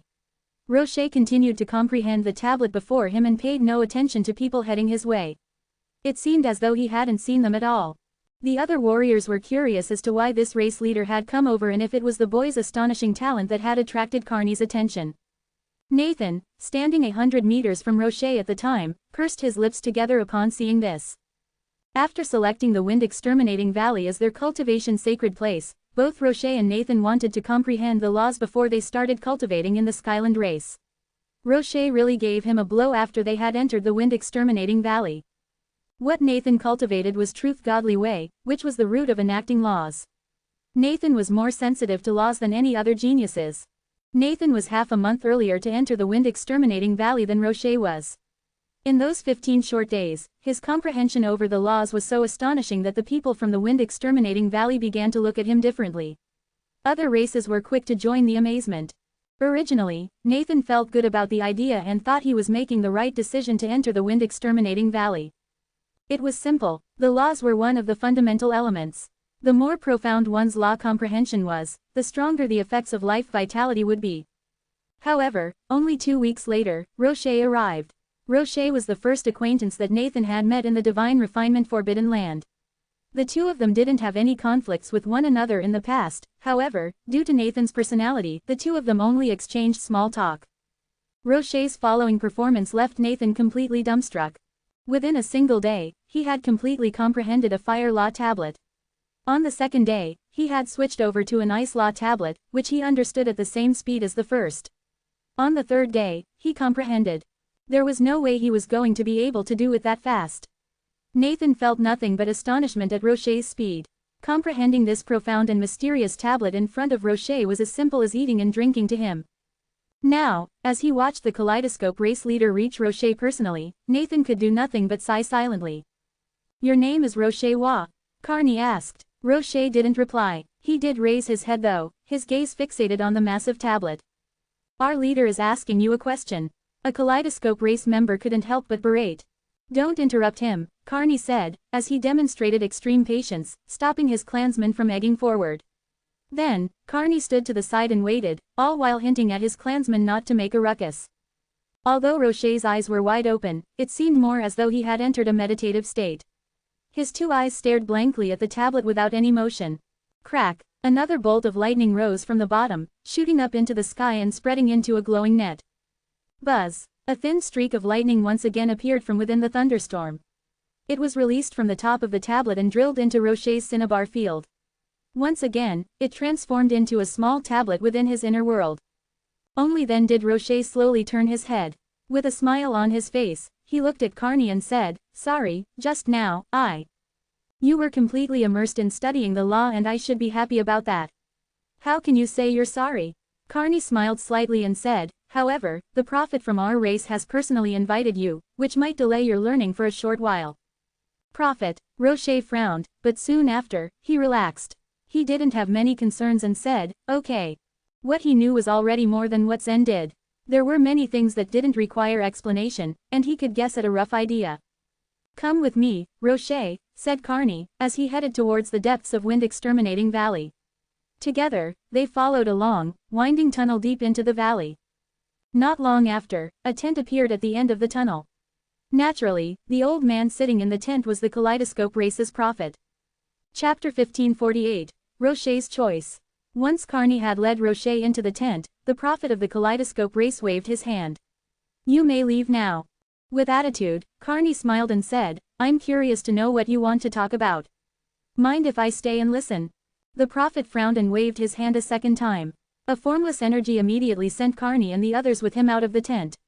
The energy was irresistible. That matter taken care of, the tent's curtain was drawn down and all auras were isolated. Indignation was the only expression plastered on the faces of Carney and the core members of the kaleidoscope race. "Humph, this old man has no good intentions toward our kaleidoscope race," said one of the warriors who had been pushed out of the tent. A helpless look appeared on Carney's face. "There's nothing I can do. It's exactly what the warriors from the divine land told us. We, the native warriors of the divine refinement forbidden land, are unable to pursue the godly way or leave the divine refinement forbidden land. The Skyland race, the collapsing mountain race and the harmony race still haven't given up, though. They don't know that their efforts would go in vain. The 6 races often received warriors from the divine land. They weren't fools. They always had their means of obtaining information from such warriors. In fact, the leaders of the 6 races were well aware of their conditions. The prophets of the 6 races not only had a mysterious background, and they had never considered their respective races. However, the prophets of the other 5 races and their respective races had not yet fallen out. Carney of the kaleidoscope race, on the other hand, had already fought with the prophet of their race on several occasions.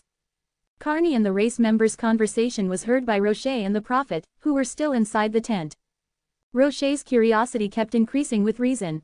Although he didn't know what kind of conflict was going on between Carney and the prophet, but he sure wanted to find out. Upon noticing Rocher's expression, the prophet decided he'd be the first to speak. "Alas, these little fellows are getting harder and harder to manage. They always want the truth, but they don't know that only those who are kept from such raw bitterness can lead a happy life. Rocher shook his head, disagreeing with the prophet's words. Ultimately, one must have at least a few goals in their life. The people of the 6 races didn't have any natural enemies in this divine refinement forbidden land, and there were no conflicts or wars among them. They didn't have the pressure of needing to fight for their survival. But still, they had their own goals. But for the sake of building the divine refinement forbidden land, I didn't create an exit for them to possibly leave this place, a faint voice suddenly chipped in. Unexpectedly, a third person appeared inside the tent. The individual was dressed in black embroidered clothes, and his figure was neither fat nor thin. One thing for certain, his aura was extremely strange. With Rocher's keen senses, he could usually sense the flow of any presence in the surroundings. If this person had entered the tent through spatial transference, then typically speaking, he'd be capable of sensing the remnant space law. And then again, if this individual was skilled in the space law, then he was probably equally skilled at eliminating its remnants. However, even if he was capable of eliminating the remnant space law, the sudden appearance of another person in the tent should have been like throwing a stone into a cup of water. The water in the cup would definitely be pushed out by the stone and flow in all directions. If the aura already in the tent was suddenly being pressured by someone else, its aura would definitely have surged in all directions. And yet, the instant this person appeared, there was not a single movement or change in the tent's aura.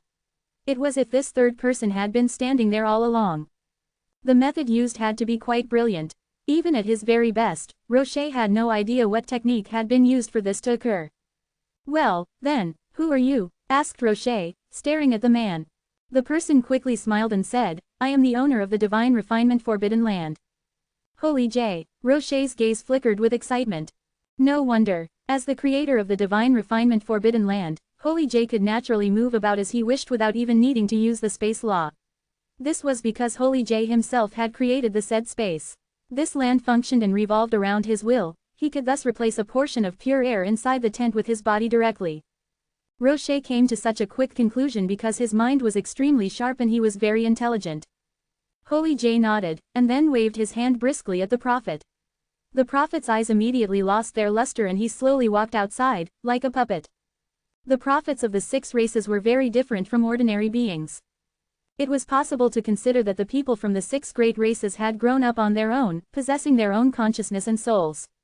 However, these 6 prophets were created by Holy J himself, and their souls and consciousness were also given to them by Holy J. In other words, these 6 prophets could just as easily be seen as his 6 incarnations. This explained why the prophets of the races were unimaginably strong.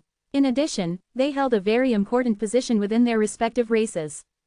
Holy J stared at Rocher and said in an indifferent tone, "Pull out your sword." Not a hint of hesitation had the time to appear on Rocher's face before the soaring snake sword on his back was in his hand. "Bromley gave you the treasure trove of the Lord of Weapons.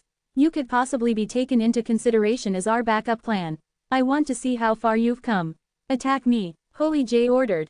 Rocher's eyes suddenly flashed. Streams of bright light began pouring out from within the soaring snake sword. The surging sword intent spread out and continuously pulsed within the small tent.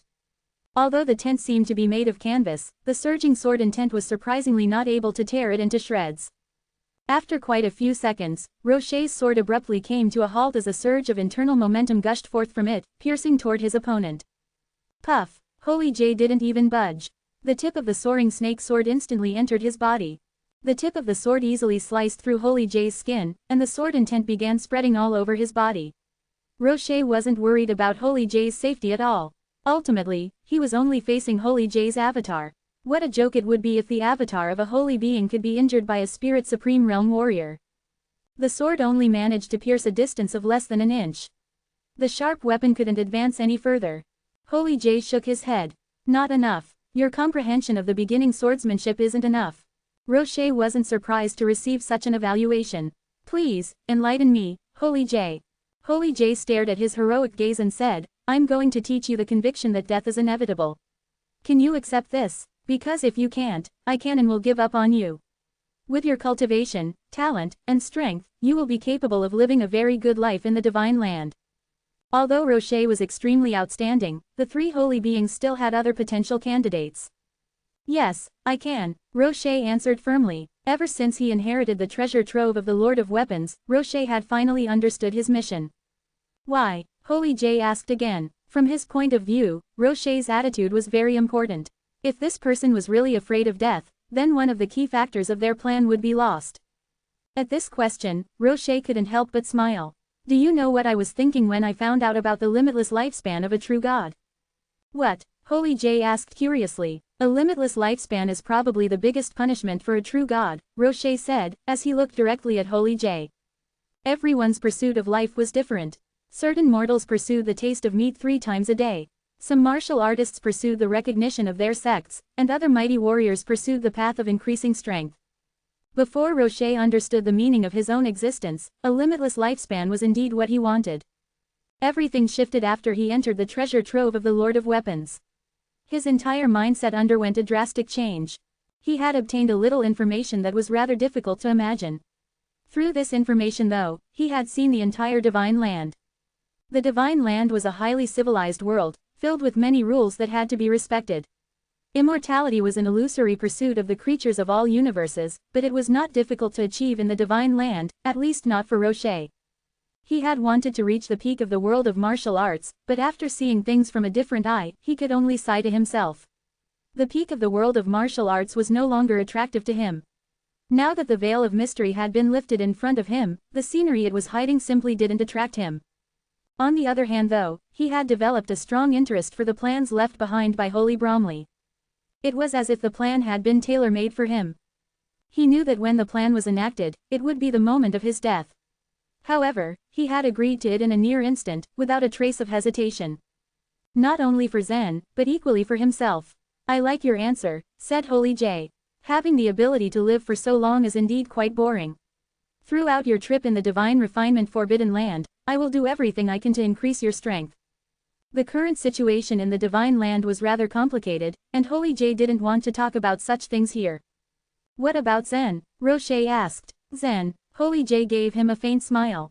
The blacksmith and crafting furnace have been prepared.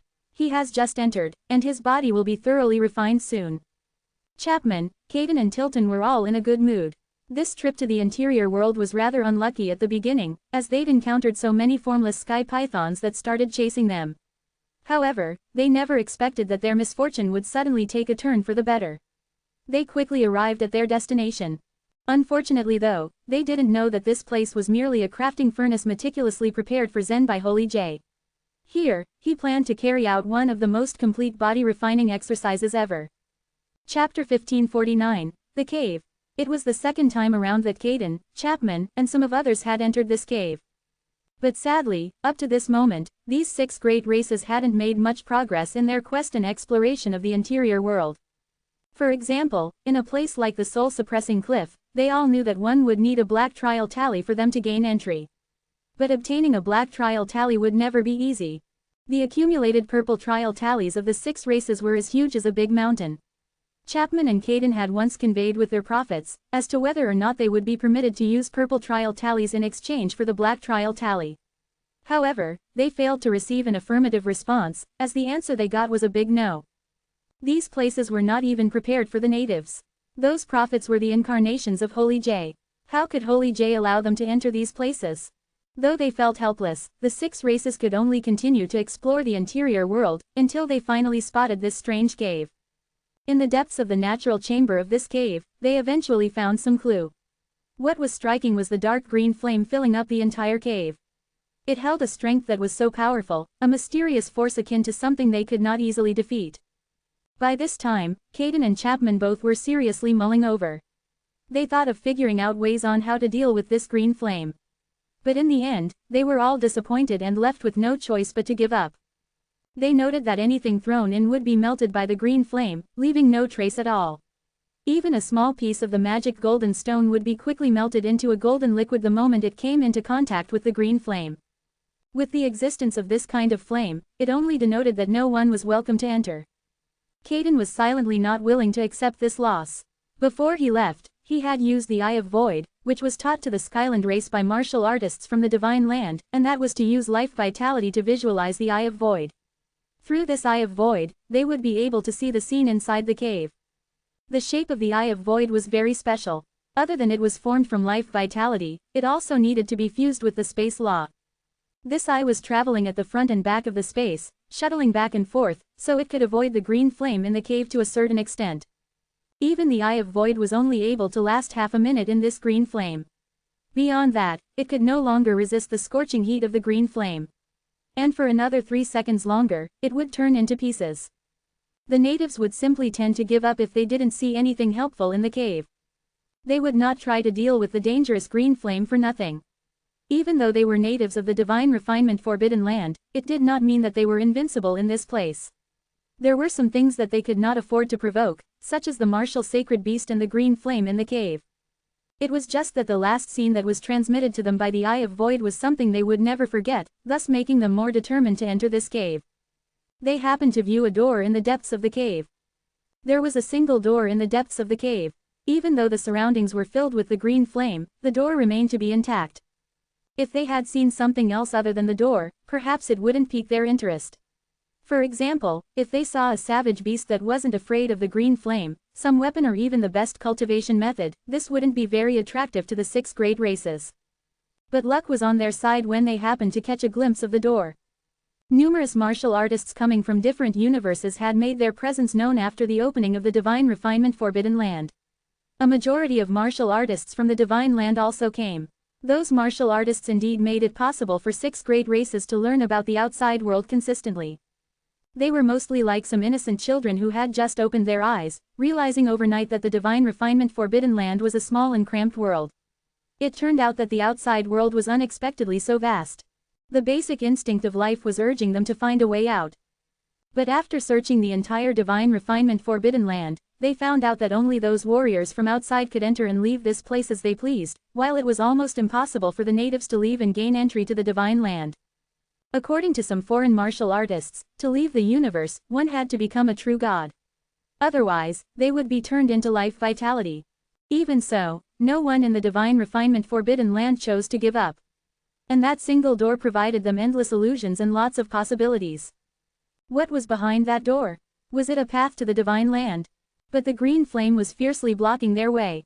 It wasn't until Zen appeared in the collapsing mountain race that Chapman's heart was set ablaze with hope. And that he eagerly contacted the Skyland race and the Harmony race to plan this operation. A few moments passed, and everyone felt waves of scorching heat blowing towards them after successfully entering through the cave on the cliff. The interior of the cave was extremely smooth, and there was only a narrow path in the middle that would only fit 2 people. And on both sides of the road, surging lava could be seen. Surprisingly, the lava here was not the usual scarlet red, but deep green in hue. As the lava surged, it would occasionally transform into various strange shapes that emitted a scorching aura, and at the same time, an intense life law.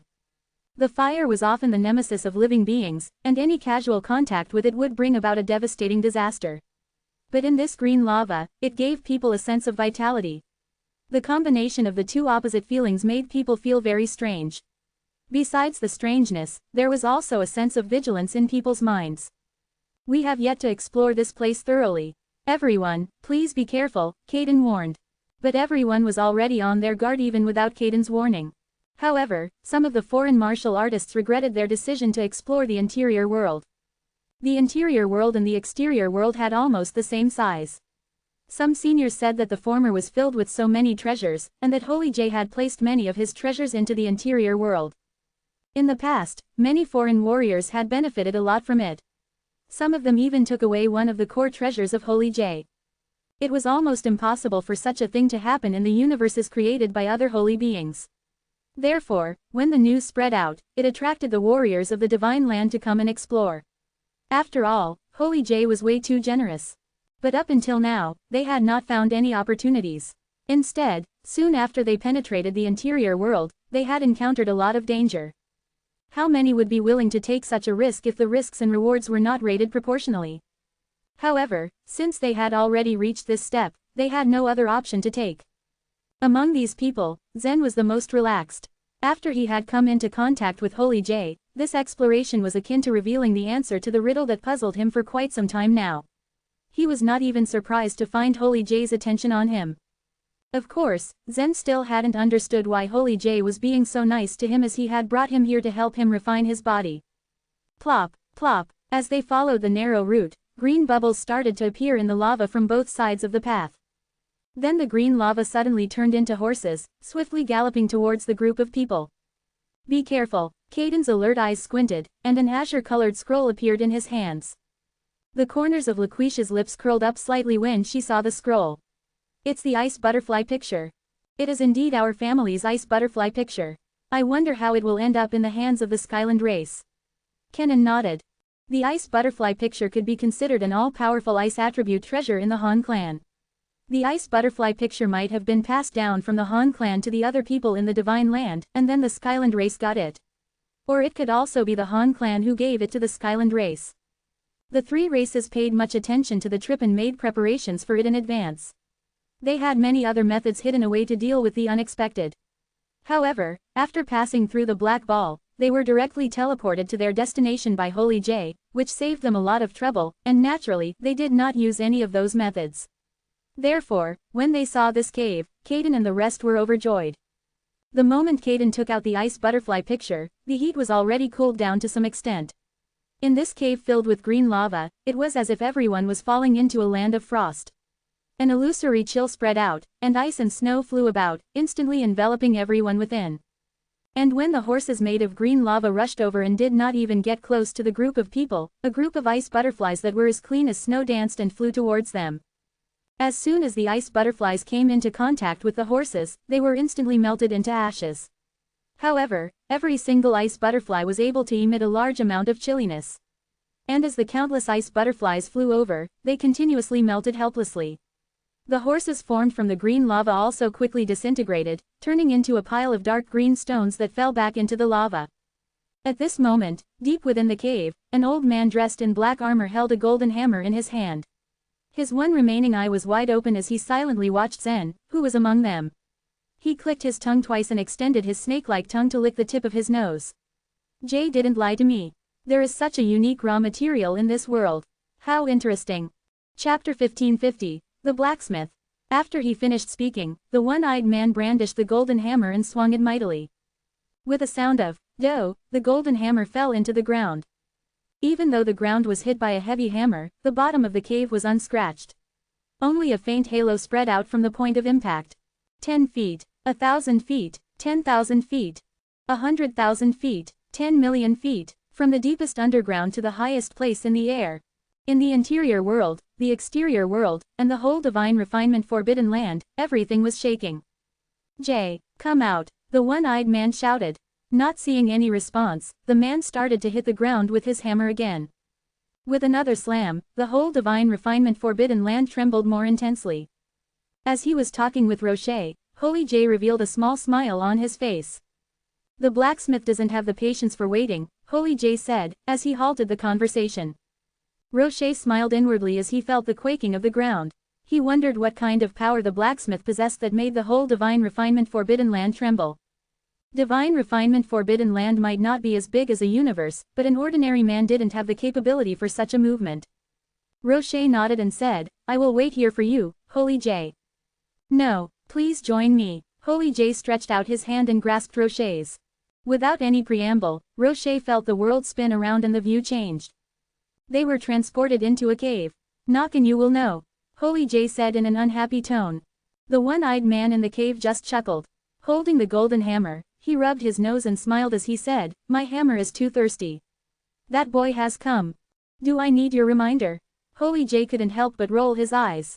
He could clearly feel any movement in his inner world. He could even perceive a group of ants moving towards home, or a dead leaf falling down. Well, may I take an action now? May I kill all the troublemakers around him? The one-eyed man asked. In his eye, all the people around Zen were worthless and could be rooted out by him easily. Zen was the only exception and was the most precious thing for him. The two daughters from Han clan are among them. Do you want to kill them too? Holy J smiled coldly. The one-eyed man snorted disdainfully and said, if they are just from a branch of the Han clan, I wouldn't worry about it. To some extent, the divine refinement forbidden land took care of the warriors from the divine land. Holy J never allowed the offspring of important clans to be hurt, in case they ran into any trouble. Well, you can try. I'll just pretend not to see anything. Holy J shrugged. The one-eyed man sensed the subliminal message in Holy J's words. There seemed to be some important members of the Han clan among them. He hefted the golden hammer onto his shoulder and walked out of the cave. I see. No one will die. In a single step, the one-eyed man already traversed the distance to the entrance of the cave. After careful observation, Rocher didn't feel any space law. This one-eyed man wasn't Holy J, but Rocher couldn't understand how he was able to do that. Is he the blacksmith who you were talking about? Rocher asked. Holy J nodded and said, it cost me a lot to get this guy here. It wasn't easy for even a holy being to ask this one-eyed man for help, he was very choosy. With his capability, few things could pique his interest in divine land. If one wanted to ask for his help, the determining factor was his interest ahead of others. Furthermore, he was eccentric, which made it even harder to ask him to be here. It was lucky that Holy J caught his interest successfully. Both the divine land and the universes were abundant with bizarre weapons, magic treasures, and even evil weapons. There were quite a lot of unimaginably unusual refining methods. It wasn't unthinkable if a weapon became animate and revenged its master. Some weapons even transformed into human beings and married their masters. But refining a human body into a weapon was never heard of in the whole world. Holy J was sure that this was the reason why the one-eyed man was interested to help. With his gold hammer on his shoulder, the blacksmith went upwards along the cave. Naturally, his target was Zen. By now, the ice butterfly picture in Caden's hand was almost used up. Hurry up, let's rush over. It condensed fewer and fewer ice butterflies, which made everyone feel that the surrounding environment was getting hotter and hotter. The lava flowing on either side of the road transformed into countless creatures pouncing on them. Freezing spell, snow ceiling, mysterious ice all over the sky. Noticing that Caden was under pressure, world lords from Han clan began to help. After the cave shook, some warriors on the narrow road almost fell into the lava. Fortunately, the warriors' reflexes were extremely fast. They instantly flew into the sky and escaped tragedy. An earthquake. Everyone's faces had a look of surprise. The earthquake came without any warning. In the cave, no one had an idea that this earthquake affected the whole divine refinement forbidden land. After 3 continuous tremors, the cave became stable. Soon afterwards, they saw a man at the bottom of the cave. Shouldering a golden hammer, the one-eyed man shuffled towards them. His gait was weird and his face was blank. Although the road dipped downward, the one-eyed man didn't follow the road and walked straight across the hot lava directly. The green flame of the lava didn't hurt him at all. Who are you? Caden and Chapman went to the front of the group. They had already covered half of the journey. They could take over the door only if they sent Zen into that cave. The one-eyed man in front of them seemed to be an unwelcome guest. The one-eyed man hid his aura, so that no one could estimate his capability. Facing this undecipherable man, everyone felt nervous. This one-eyed man wasn't interested in answering Caden. He kept walking towards the group. Actually, his eyes only fixed on Zen. If he had gotten Holy J's consent, he would have killed all of those people in front of him. As he saw it, these creatures were no different than life vitality. They didn't hold any value for him. He just didn't harm them because of his promise to Holy J. Stop. Chapman's face darkened. He blocked the one-eyed man's way. His massive body was like a door in front of that man, and his muscles were hardened. The collapsing mountain race were proud of their strength. Chapman was the top one among them, but he wasn't very confident as he confronted this one-eyed man. So Chapman just blocked his way, instead of doing anything rash. This activity was far too important for Chapman and the others.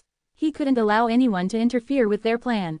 Ignoring Chapman's warning, the one-eyed man still continued his way to Zen. Neither of them changed their course, so a bump was inevitable. The one-eyed man didn't slow down even slightly. He bumped Chapman as if he was just a curtain.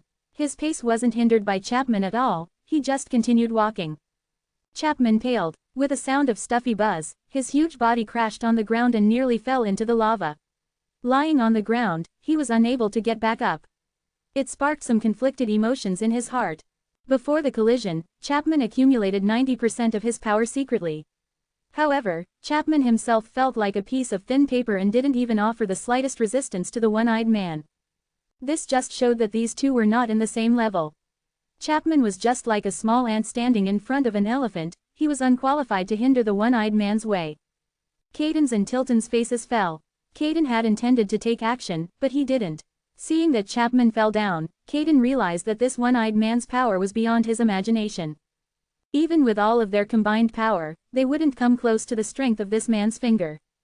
Caden suppressed his impulse to take an action and said in a low voice, "Respected master, could you let us know what you want to do?" The one-eyed man didn't reply to Caden's question. He just approached Zen and said, "I have been waiting you for a long time. Please follow me." He stretched out his hand and grasped Zen's as he completed his words. Chapter 1551, Holy Drew. As the man slowly reached out his hand to grab Zen, it seemed all paths of retreat for Zen were sealed off. The man's expression was apathetic, yet it gave Zen an immense amount of pressure. There was no room for Zen to evade the man's approach. The 9 stars in Zen's inner world continuously transformed chaotic energy. However, the amount of chaotic energy in his inner world was limited as well. If he absorbed too much chaotic energy at once, his inner world might dry up and crumble. Zen had already guessed that the person in front of him was sent here by Holy J. However, he didn't know anything about this arrangement. When the person finally grabbed him, Zen suddenly twisted his body violently to break free.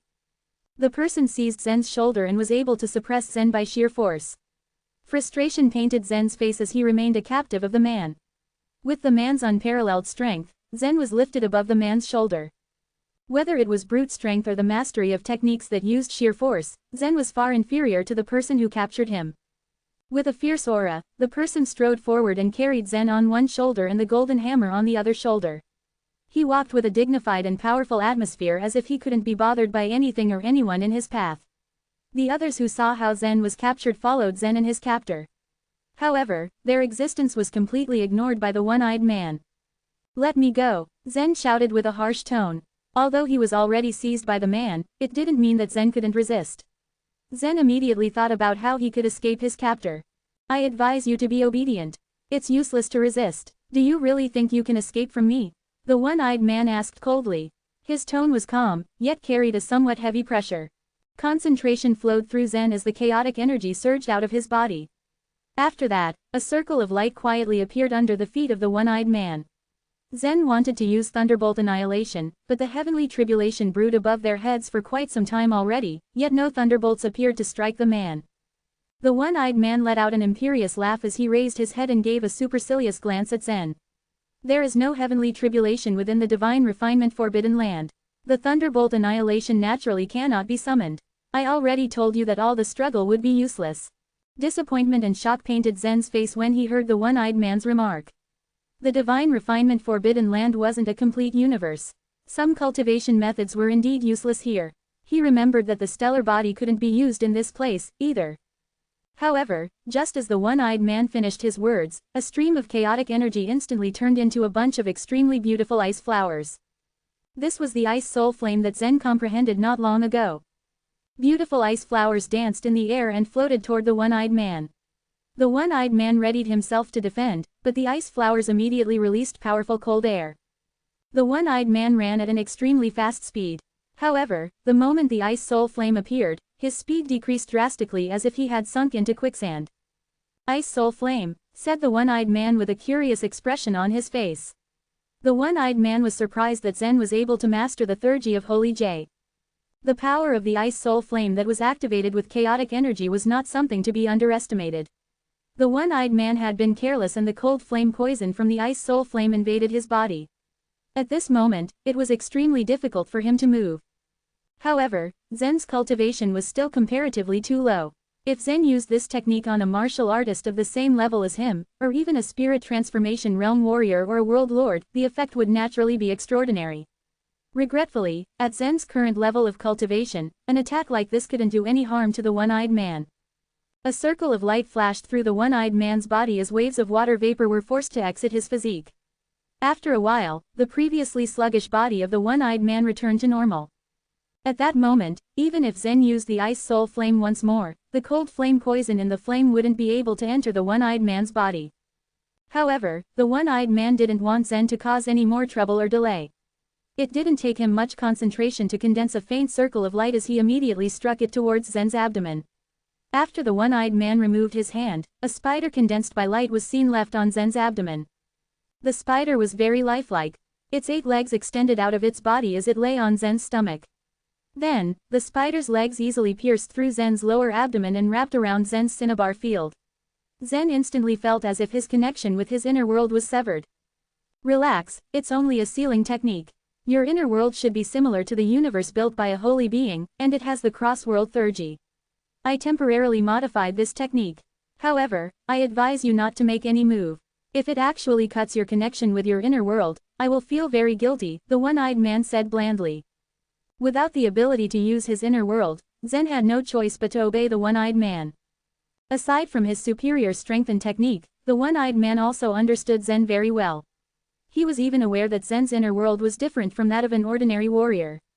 The one-eyed man's unimaginable power and intellect made Zen hard to resist or escape.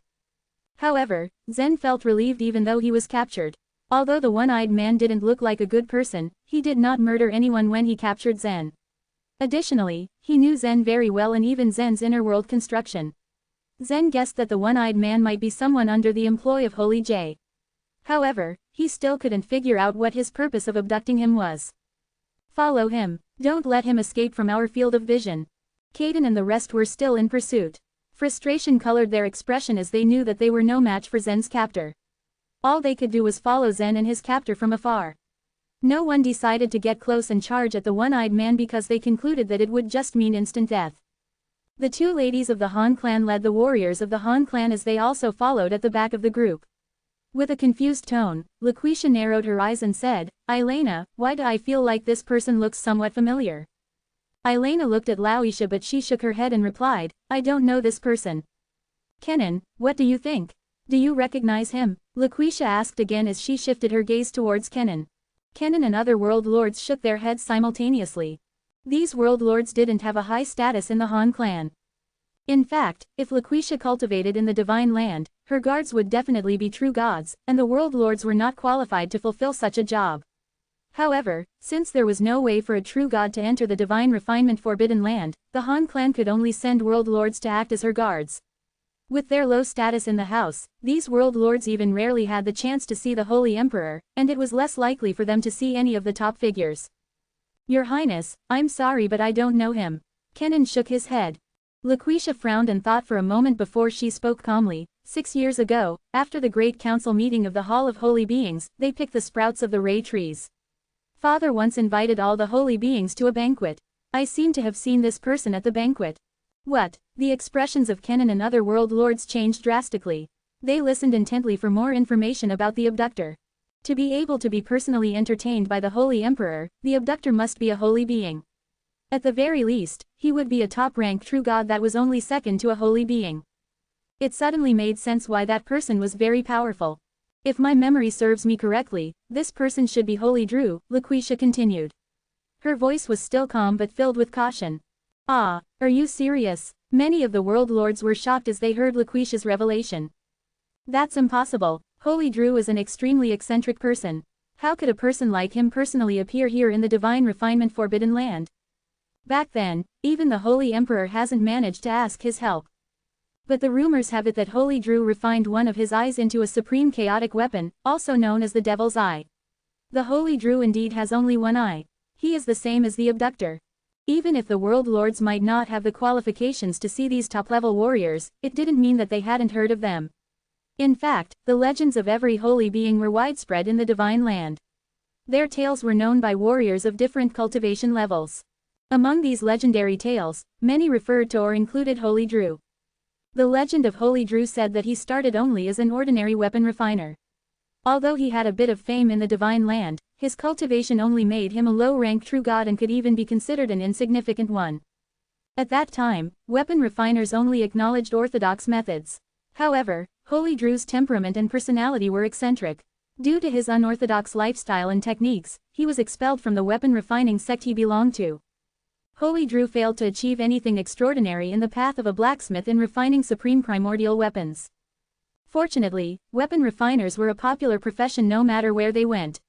Some famous weapon refiners were much richer than martial artists of the same cultivation level.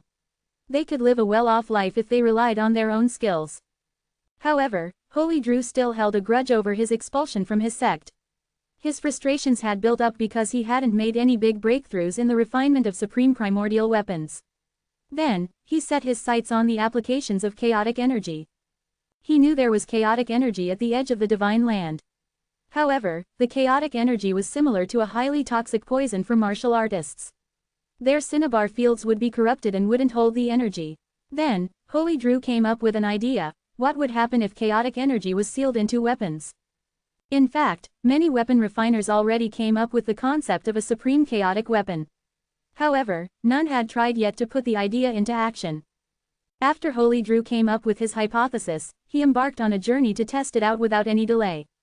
As a low-rank true god, it was difficult to obtain chaotic energy. Only holy beings would be powerful enough to roam in the chaos.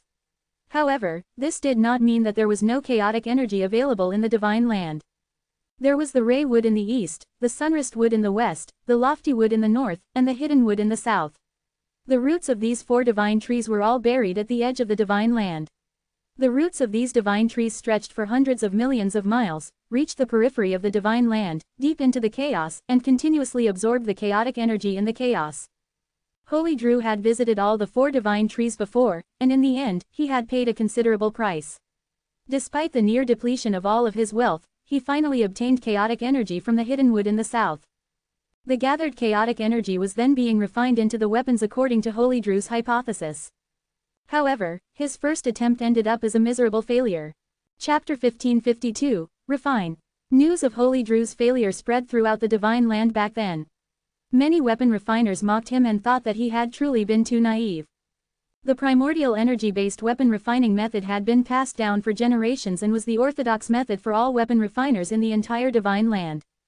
However, this person here was proposing for a new path in refining weapons through the use of chaotic energy. He was clearly delusional and probably had no idea what he was doing.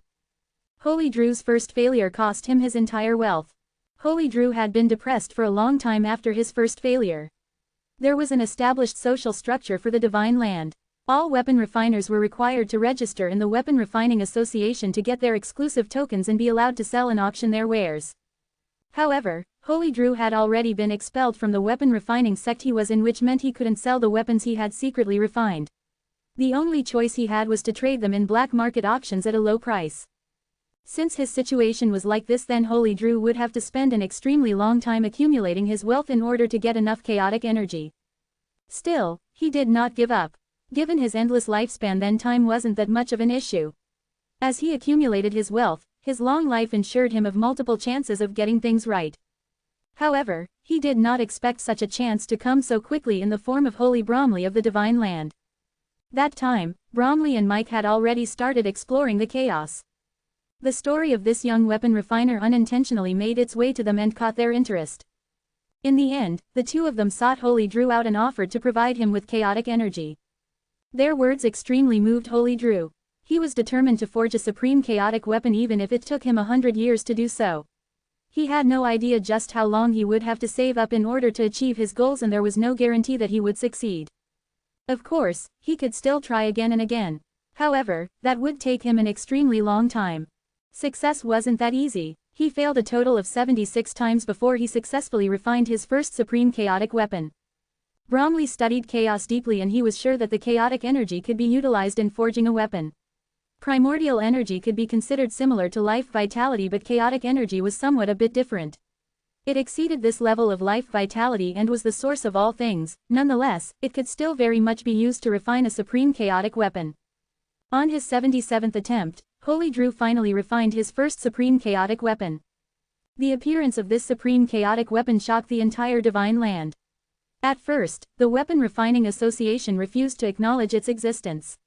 It was only with the help of Holy Bromley that the divine land finally saw it as a legitimate weapon. By relying on this method, Holy Drew created a school comparable to the School of Supreme Primordial Weapon. His development soon became unstoppable. Refining supreme chaotic weapons opened up an entirely new path to Holy Drew, and he soon established his own sect. His sect then gradually stood up to the Weapon Refining Association as an equal. There was nothing that the Weapon Refining Association could do. It was an association that consisted of established weapon refiners, but they were all pushed back by the oncoming trend of these supreme chaotic weapons. Whether it was top-rank true gods, or holy beings, all of them were after these supreme chaotic weapons. The value of supreme primordial weapons dropped as a result, which never really happened before. However, despite reaching this level, Holy Drew still wasn't fit to be called a holy being who specialized in weapon refining. His continued success went unprecedented. Quite some time later though, he did something that once again shook the entire divine land. Holy Drew plucked out one of his eyeballs and refined it to become the Devil's Eye. This eyeball was a supreme chaotic weapon, but its main purpose wasn't to defend against enemies. The Devil's Eye was actually a massive world built by Holy Drew, which was similar to a universe. Once forged, it was then placed at the edge of the divine land, like the other universes. Holy Drew never stepped into the holy realm, nor did he ever reach the cultivation level of a holy being. He remained a mid-rank true god until he forged the Devil's Eye. Such a shocking feat earned him the qualification to become a holy being. This method of becoming a member of the Hall of Holy Beings was definitely unique, and it was the first time it ever happened in the divine land. It was only at that time that Holy Drew's name appeared in the divine land.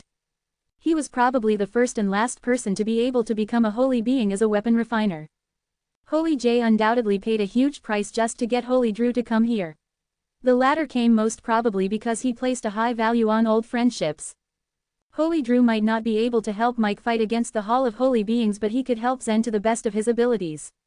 He was very curious about the young man's body. He refined a lot of supreme chaotic weapons in his time, but he had never seen a warrior who could take chaotic energy for his own use. If the person is really Holy Drew, then what is he planning by taking Zen away? Kenan asked. LaQuisha blinked. Is he going to refine Zen? She knew Zen's body was special, which led her to this conclusion, but this was only a rough guess on her part. Kenan nodded. It's possible. I'm afraid Zen's in trouble. Holy Drew's legend was widespread, but everyone knew of the man's eccentric personality.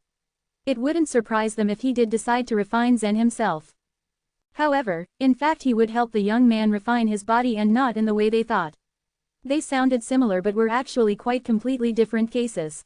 Zen's body had always been very passively refined ever since he cultivated the grand weapon refining method.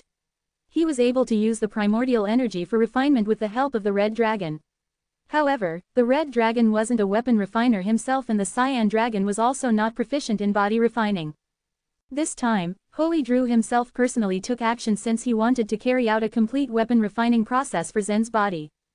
He already had a rough idea of how he would do this, but it was still his first time refining a living person. Zen's physique was unique, and the cultivation methods he practiced were also very special. There was no knowing what the final result for this attempt would be. Unwilling to see Zen was taken away like that, LaQuisha jumped out of the crowd and ran at full speed. Uncle Holy Drew, I am a member of the Han clan, LaQuisha Han. She shouted loudly. All of the warriors present were immediately dumbfounded upon finding out the man's status. Nobody thought that the one-eyed man in front of them was actually Holy Drew, who created the supreme chaotic weapons. The one-eyed man looked back and took a glance at LaQuisha. Just one glimpse already assured him that this was truly Holy Samuel's eldest daughter who possessed the voiced blood. However, her shout did not deter him. Instead of responding, he moved down quickly. LaQuisha pouted. Since Zen was being taken away, she had no choice but to continue giving chase. The cave wasn't very deep. Holy Drew quickly arrived at the bottom, where there was a curved entrance of another cave lit with green flames. Carrying Zen, Holy Drew rushed into the cave with no hesitation. This cave was the very same one Chapman and Caden discovered back then. Both of them had mixed feelings when they saw this. They were counting on Zen to enter the cave and bring out the door. Right now, Zen did indeed enter the cave, but he didn't do it by himself. He was now held captive by Holy Drew, which complicated the entire situation.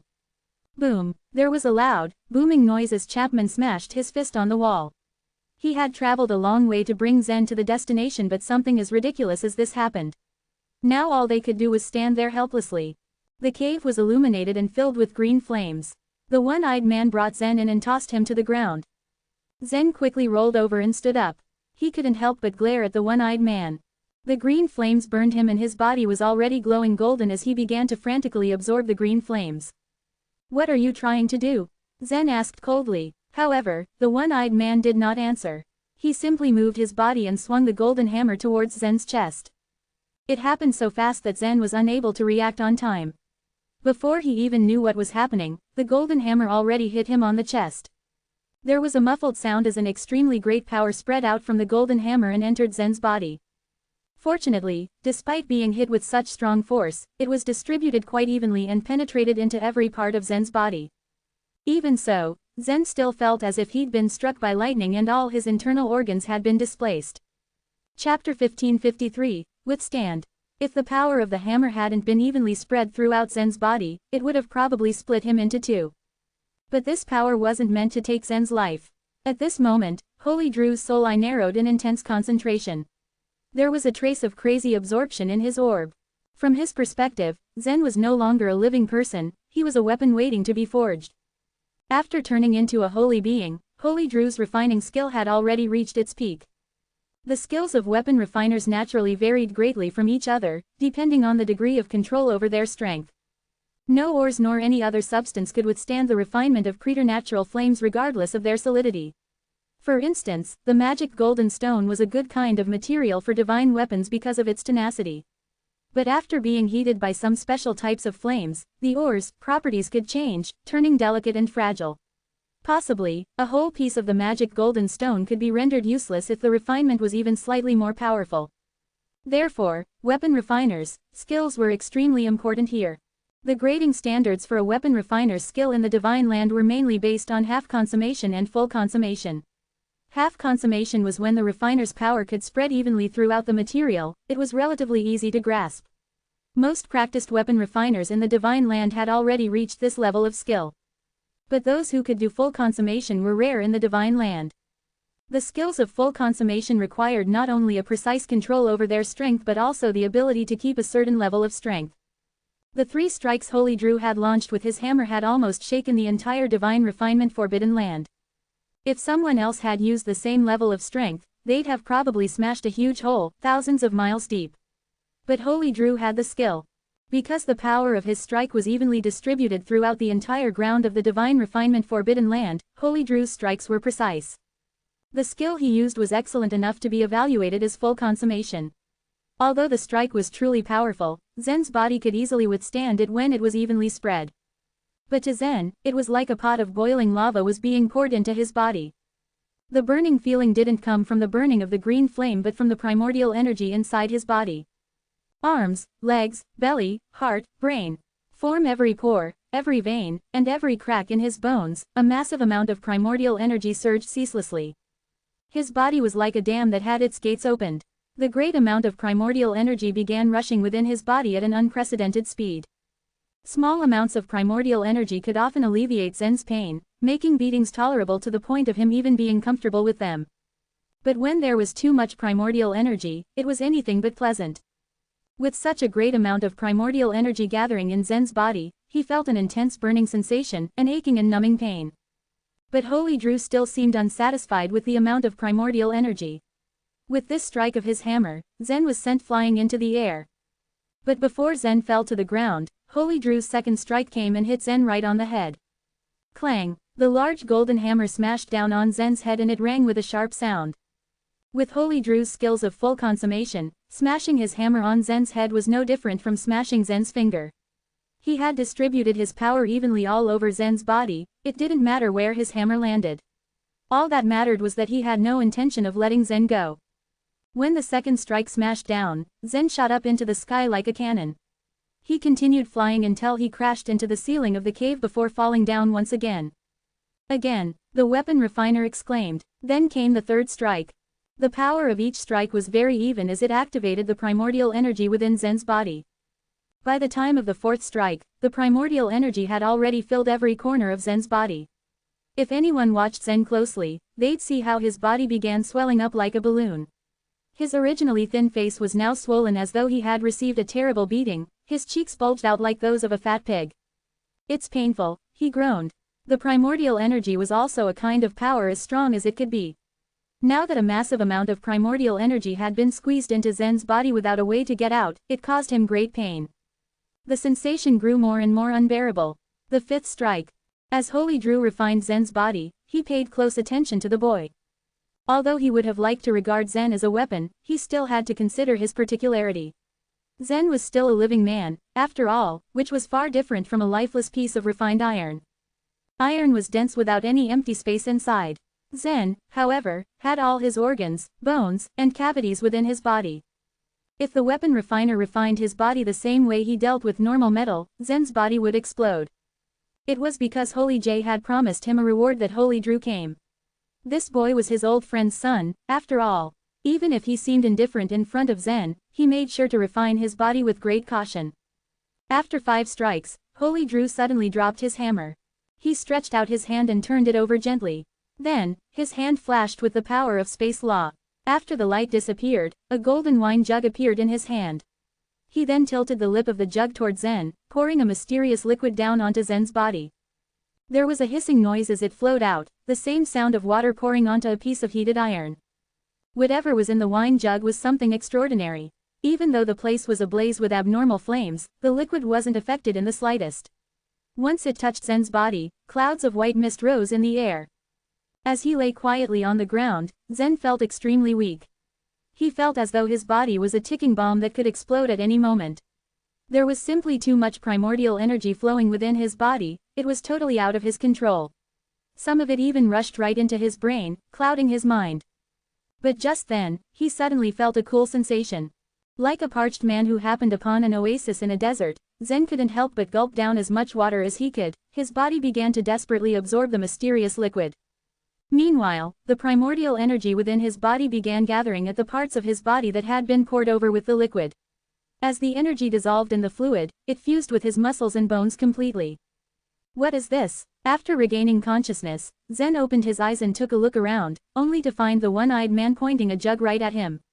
At this moment, he had a strong urge to snatch the jug from the man and drink it all in a single gulp. But he knew that in his current state, any such actions would be futile. Now, all he could do was to lie obediently on the ground, hoping for the torture to pass quickly.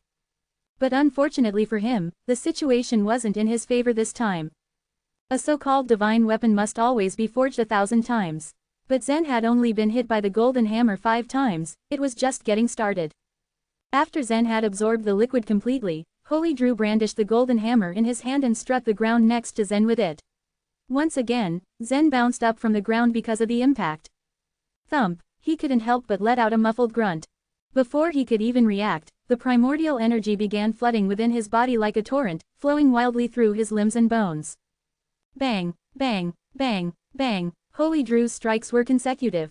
And Zen, who had managed to slim down for a short while, grew swollen and fat once again. The pain he was experiencing was far beyond most people's imagination.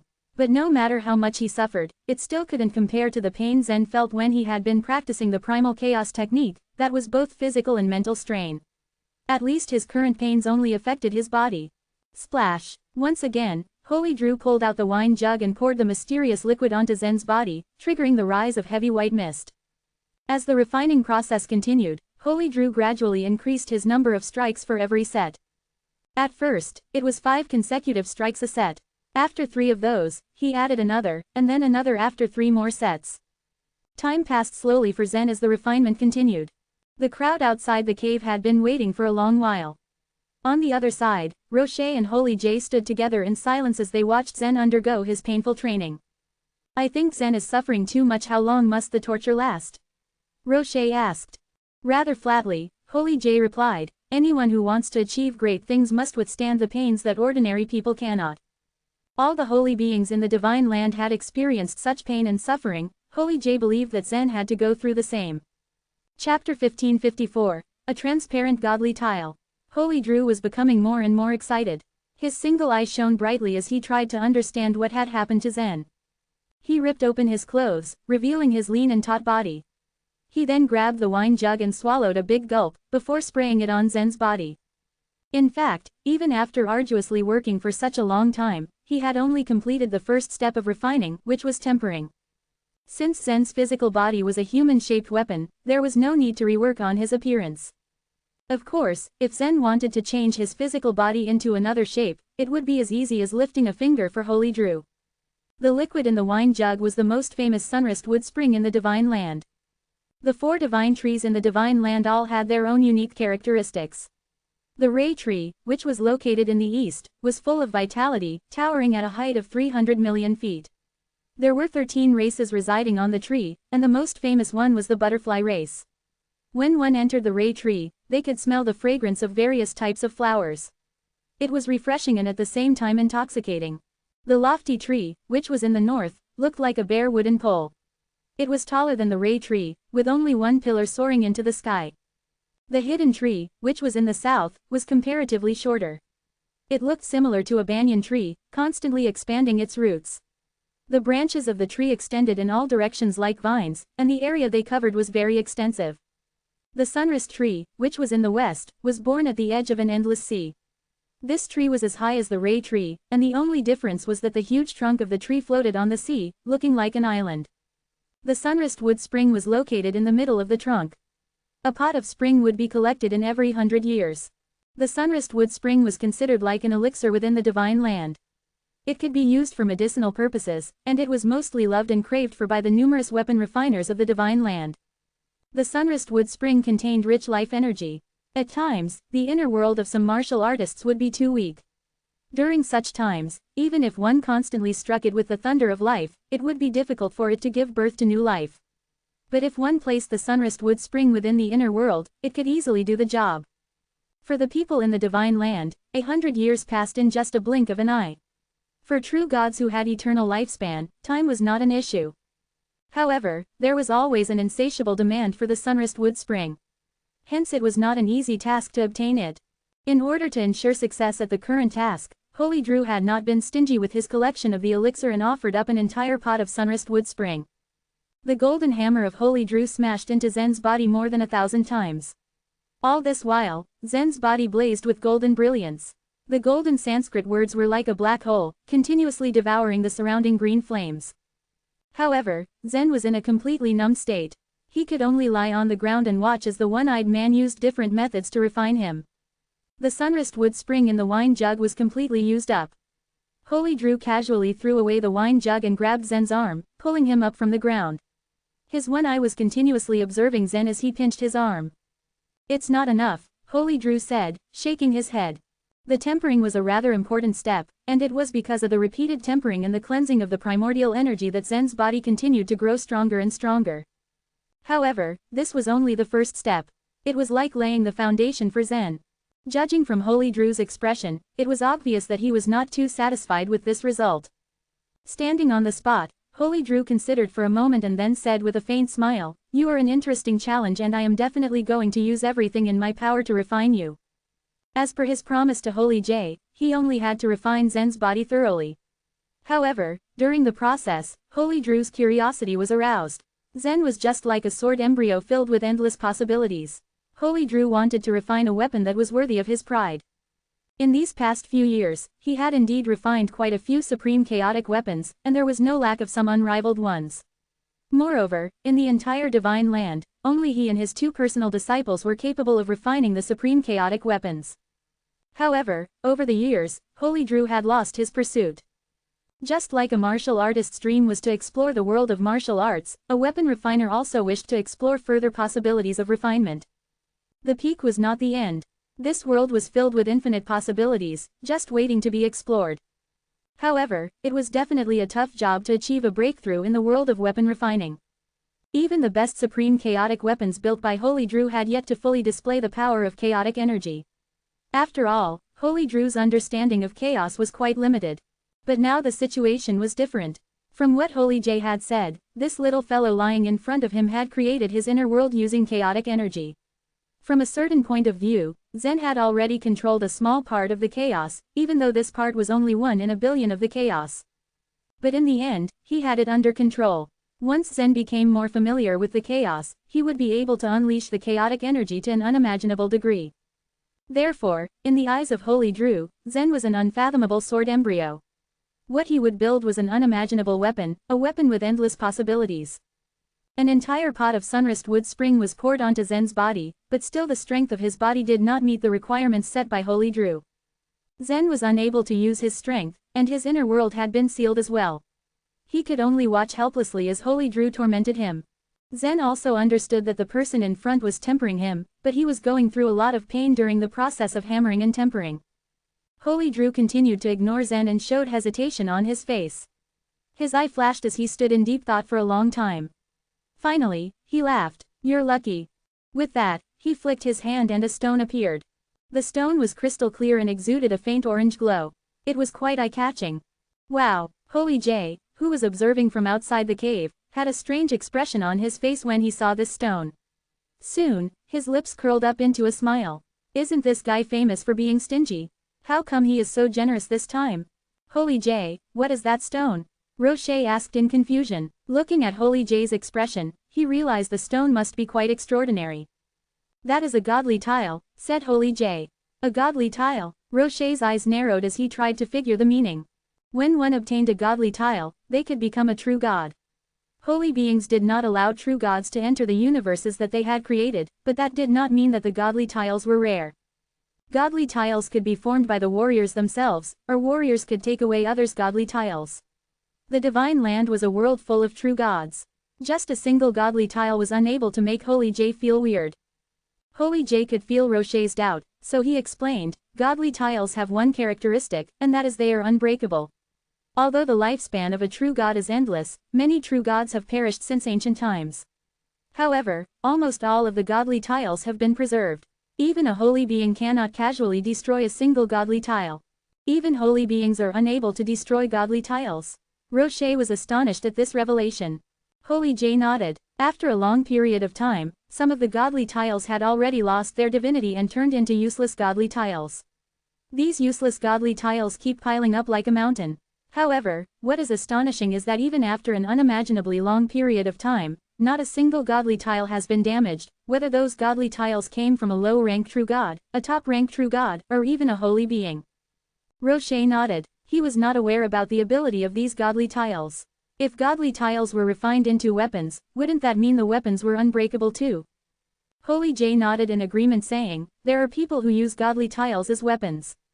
However, they only use godly tiles as the toughest stones to smash people. They are completely unable to process or forge.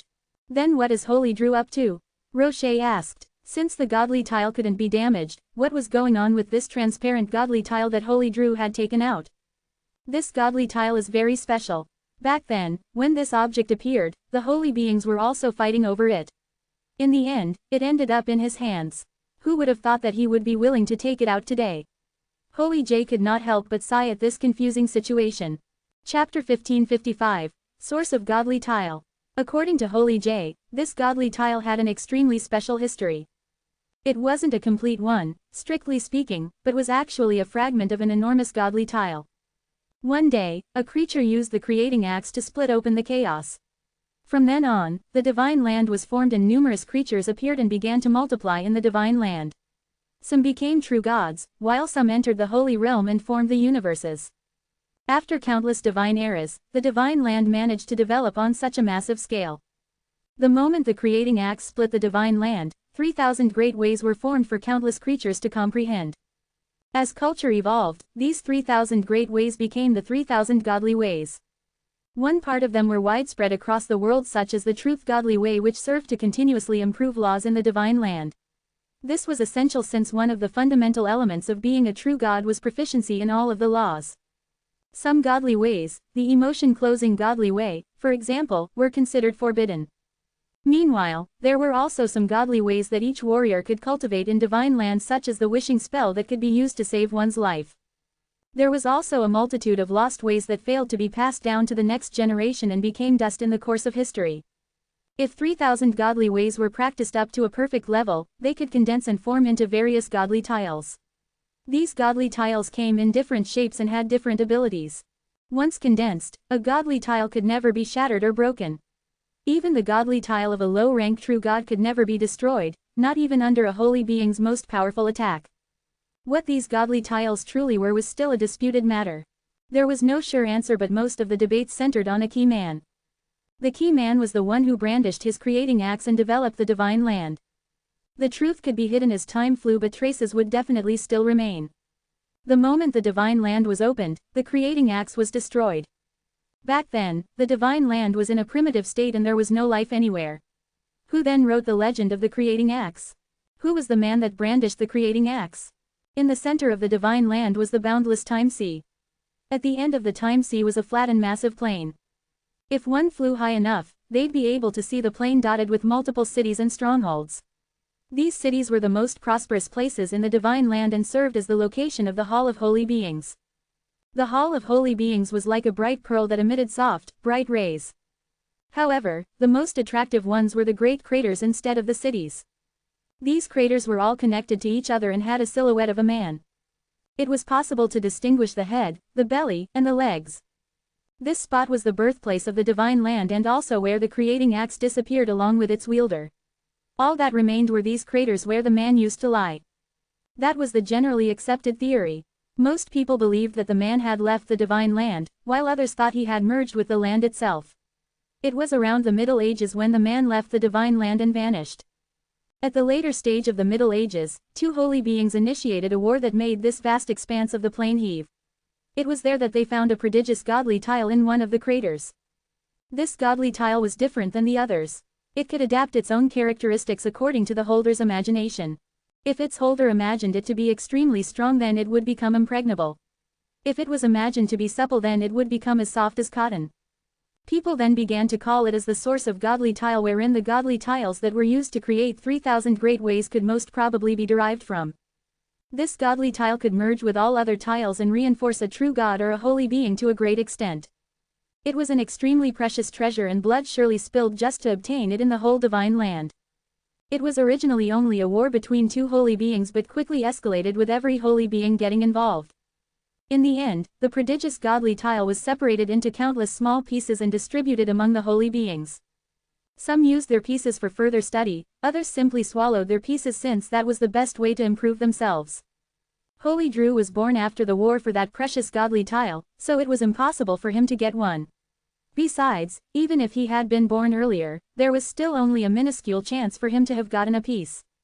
People thought that the godly tile contained some information or secrets about 3,000 godly ways, and some even alleged the lost godly ways were contained in this godly tile. Unfortunately, none of those who kept the godly tile pieces for study ever found out anything. All they could do was to swallow them and leave them at that. The secrets of the source of godly tile remained veiled, and the tile pieces became fewer and fewer.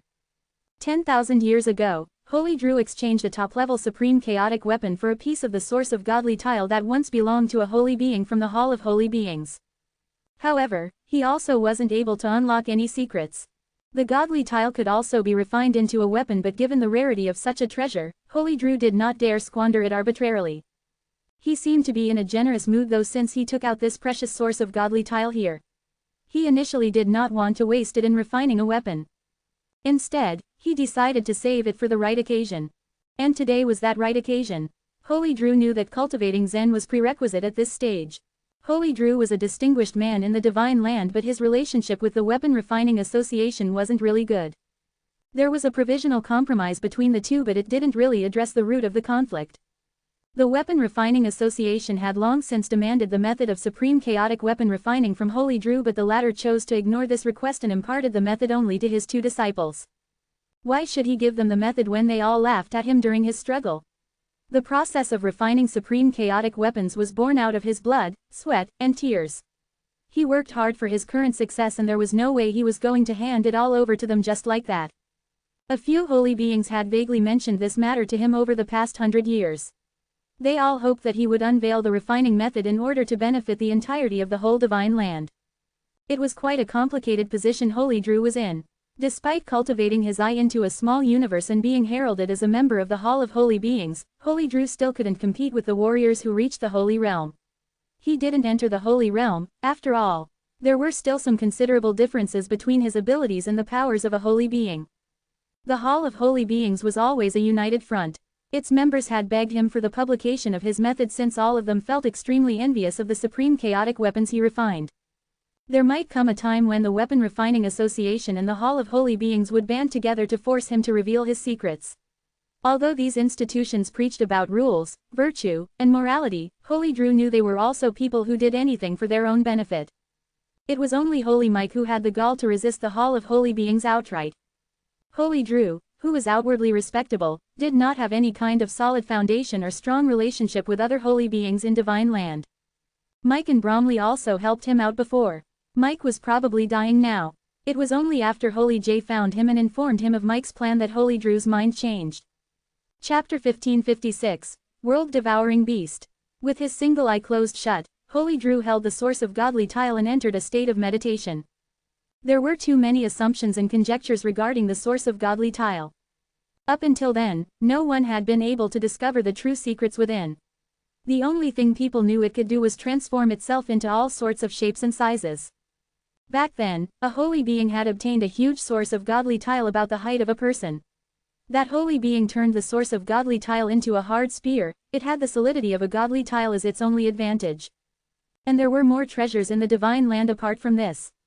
So even though the source of godly tile was a precious treasure in the eyes of the holy beings, it was still useless. No one had managed to grasp the correct usage of the item. Under Holy Drew's meditation, the surface of the godly tile began rippling. The crystal twisted continuously in Holy Drew's hand as if he was holding a constantly shifting drop of water. The man also had his own thoughts about the source of godly tile. He wanted to use it for the creation of a defensive magic treasure that could take form at will. If this thing merges with your body, it will be able to transform into clothes or armor as you wish, Holy Drew said as he threw the godly tile towards Zen. The source of godly tile was like water as it splashed against Zen's body. The water then flowed along his figure, being evenly distributed onto the surface of his skin, seeping into his flesh. Then, it turned into a transparent film that wrapped around Zen. This time, it should be enough, Holy Drew said as he smiled and turned to look at the corner of the cave. We can now officially begin. From a distance, Holy J nodded in agreement. It was the most critical and painful step. They were going to put Zen through a thorough refinement. The door in the cave opened with a bang as Holy Drew dragged Zen through it and disappeared. In the evolutionary universe, after the conversation with the celestial position race ended, the entire sacred race retreated, returning to the three supreme worlds on the edge of the evolutionary universe. These worlds were where the now perished spring race once lived. Still, people were terrified. Perhaps many creatures of the lower levels had no knowledge of the sacred race's purpose. But these people had come from another universe. In the end, they were still a great threat. In the past year or so, the sacred race hadn't tried to expand, choosing to stay in three supreme worlds. But powerful energy fluctuations had come frequently from these worlds. Sometimes, it even caused violent spatial tremors. The warriors of the wind-avoiding world could often feel such intense vibrations as they were closest to the three supreme worlds. Now, many of the soldiers were stationed within the wind-avoiding world. The Celestial Position Race, the Thoughtless Minds, the Humanity Alliance, and the Blessed Buddha Land each sent out a portion of their elites to guard the trans-border channel. Boom! A powerful ripple of space quickly spread through the spatial channels. The universe's supreme world channels were connected to each other as they were usually constructed by Grand World Lords. After the sacred race occupied the three supreme worlds, someone suggested they blow up the supreme world channels. The only way out of these worlds was the trans-border channel of the wind-avoiding world, after all. But many of the Supreme Lords rejected the idea. The trans-border channel could only cause trouble for the warriors below a World Lord's level. There was nearly no point in blowing up the channel as it risked enraging the sacred race. Now, what was missing from the universe was time. Although the Celestial Position Race had announced that they sent the 10 godly geniuses out, many races and forces in the universe were still uncertain about the whole situation. 100 years of cultivation was considered very short to a martial artist. When one reached the spirit transformation realm, they could easily cultivate for over 10,000 years. Every instance of cultivation could last over 1,000 years, after all. Only when the sacred race had already attacked them did they send out the 10 godly geniuses. What was the point? Were they counting on them to cultivate for 2 to 3 years before fighting back? It wasn't only a matter of the race's lacking confidence, even Master Feng himself seemed to be worried. Zen, Roche, Nathan. All these people had outstanding talents. They were super geniuses that came into being after the Master of the Universe had executed his plan. Though they were blessed with exceptional talent and a unique foundation, their cultivation was still too weak overall. The divine refinement Forbidden Land might have been an excellent place to cultivate, but it wasn't very realistic to hope that the godly geniuses could grow much stronger in a short span of time. If given 100 years, the situation could have been much more optimistic. Who would have thought that just as the 10 godly geniuses were selected, the war would already erupt in the universe before they could even get on the right track? Just as the sorcerer race's crisis was settled, the sacred race had broken through the sighing wall and attacked them. The universe's lifespan was calculated in terms of hundreds of millions of years, but so much trouble had risen within a mere couple of years. So much danger had broken out in such a short time. Clearly, they had extremely bad luck this time around. But Master Feng wasn't certain about Mike's plans. At this very moment, Zen, Nathan, Roche, Margaret, Xenia, and the others were undergoing astonishing transformations. Boom! Another explosive sound rang out. In the supreme world channel of the wind-avoiding world, many exquisite cyan ships floated around in space. Along with the explosion, a blazing white space law spiraled forward along the channel. In the blink of an eye, it struck the mast of a cyan ship. These ships were spatial treasures created by the Humanity Alliance that were used to guard the supreme world channel. Crack! And then, the mast on the cyan ship broke. Many human warriors then ran out to the ship's deck when they heard it. It's getting more and more outrageous. What on earth are those guys doing? A human martial artist sounded indignant. Almost all the stationed warriors were at the Spirit Supreme or Spirit Transformation realm, and among them, there were 3 world lords. In truth, these martial artists knew that no one was expecting them to be able to resist the sacred race. Letting them stay there was only a deterrent to keep the sacred race from spreading outward. It was an extremely dangerous situation. If the sacred race was determined to invade the universe, their entire group would be swallowed up by the sacred race like tiny shrimps. No matter what they do, we'll just ignore it. The only thing we need to do now is make sure that we don't anger them, a warrior said, sounding helpless. It's clear now that the sacred race is very strong. If we're careless enough to provoke them, they could use it as a reason to put the entire universe in danger. You think being careless would provoke the sacred race? You really know nothing about them. If the sacred race wanted to start a war, they'd do it. Besides, do they even need a reason to start a war? Another warrior said coldly. That's right, the sacred race needs no reason. They'll start a war as they please. And then another warrior agreed. On the deck, the people continued discussing the matter as they looked onto the depths of the trans-border channel. But the length of the channel was difficult to estimate. No one knew where the lightning from that space had come from. Then, they suddenly realized that the space around them began its violent fluctuations once again. Look, what's that? A warrior shouted as he pointed to the front. Under the crowd's eyes, the trans-border channel in the distance was constantly collapsing at extreme speed. It rapidly spread towards the cyan ships stationed here. These trans-border channels were fairly stable spaces, usually maintained in turns by a few world lords of a supreme world. After maintenance, they could last for another several hundred or thousand years. Because of this, it was almost impossible for them to self-destruct. Alert! Now! Someone was shouting. Boom boom! The drums resounded rapidly on the cyan ships. As soon as everyone climbed up the deck, a giant mouth filled with fangs appeared before them. It seemed to cover the entirety of the Supreme World Channel as it began gnawing and devouring everything along it. It's a world-devouring beast. A world lord standing on a ship stared ahead as he shouted. These beasts that lived in the void of space fed on space and supreme worlds. If the sacred race used a world-devouring beast, it was probably with the intention of starting an all-out war. Chapter 1557. The war had finally begun. What should we do, sir? All the warriors on the ship scrambled in panic as they turned to the World Lord for help. This World Lord was known as Piper Fung. Since the wind-avoiding world was the closest to the Humanity Alliance, the Alliance had sent more warriors to the area than the other forces. Piper Fung was the leader of this team. Piper Fang's face turned dim as he looked at the Supreme World Channel that continued to collapse in front of him. He had already known that this day would come sooner or later, ever since the first day they had been stationed in the place. It was just that he didn't expect that it would be so soon. Inform everyone not to resist, Piper Fung ordered. Now, there were no Supreme Lords in their squad.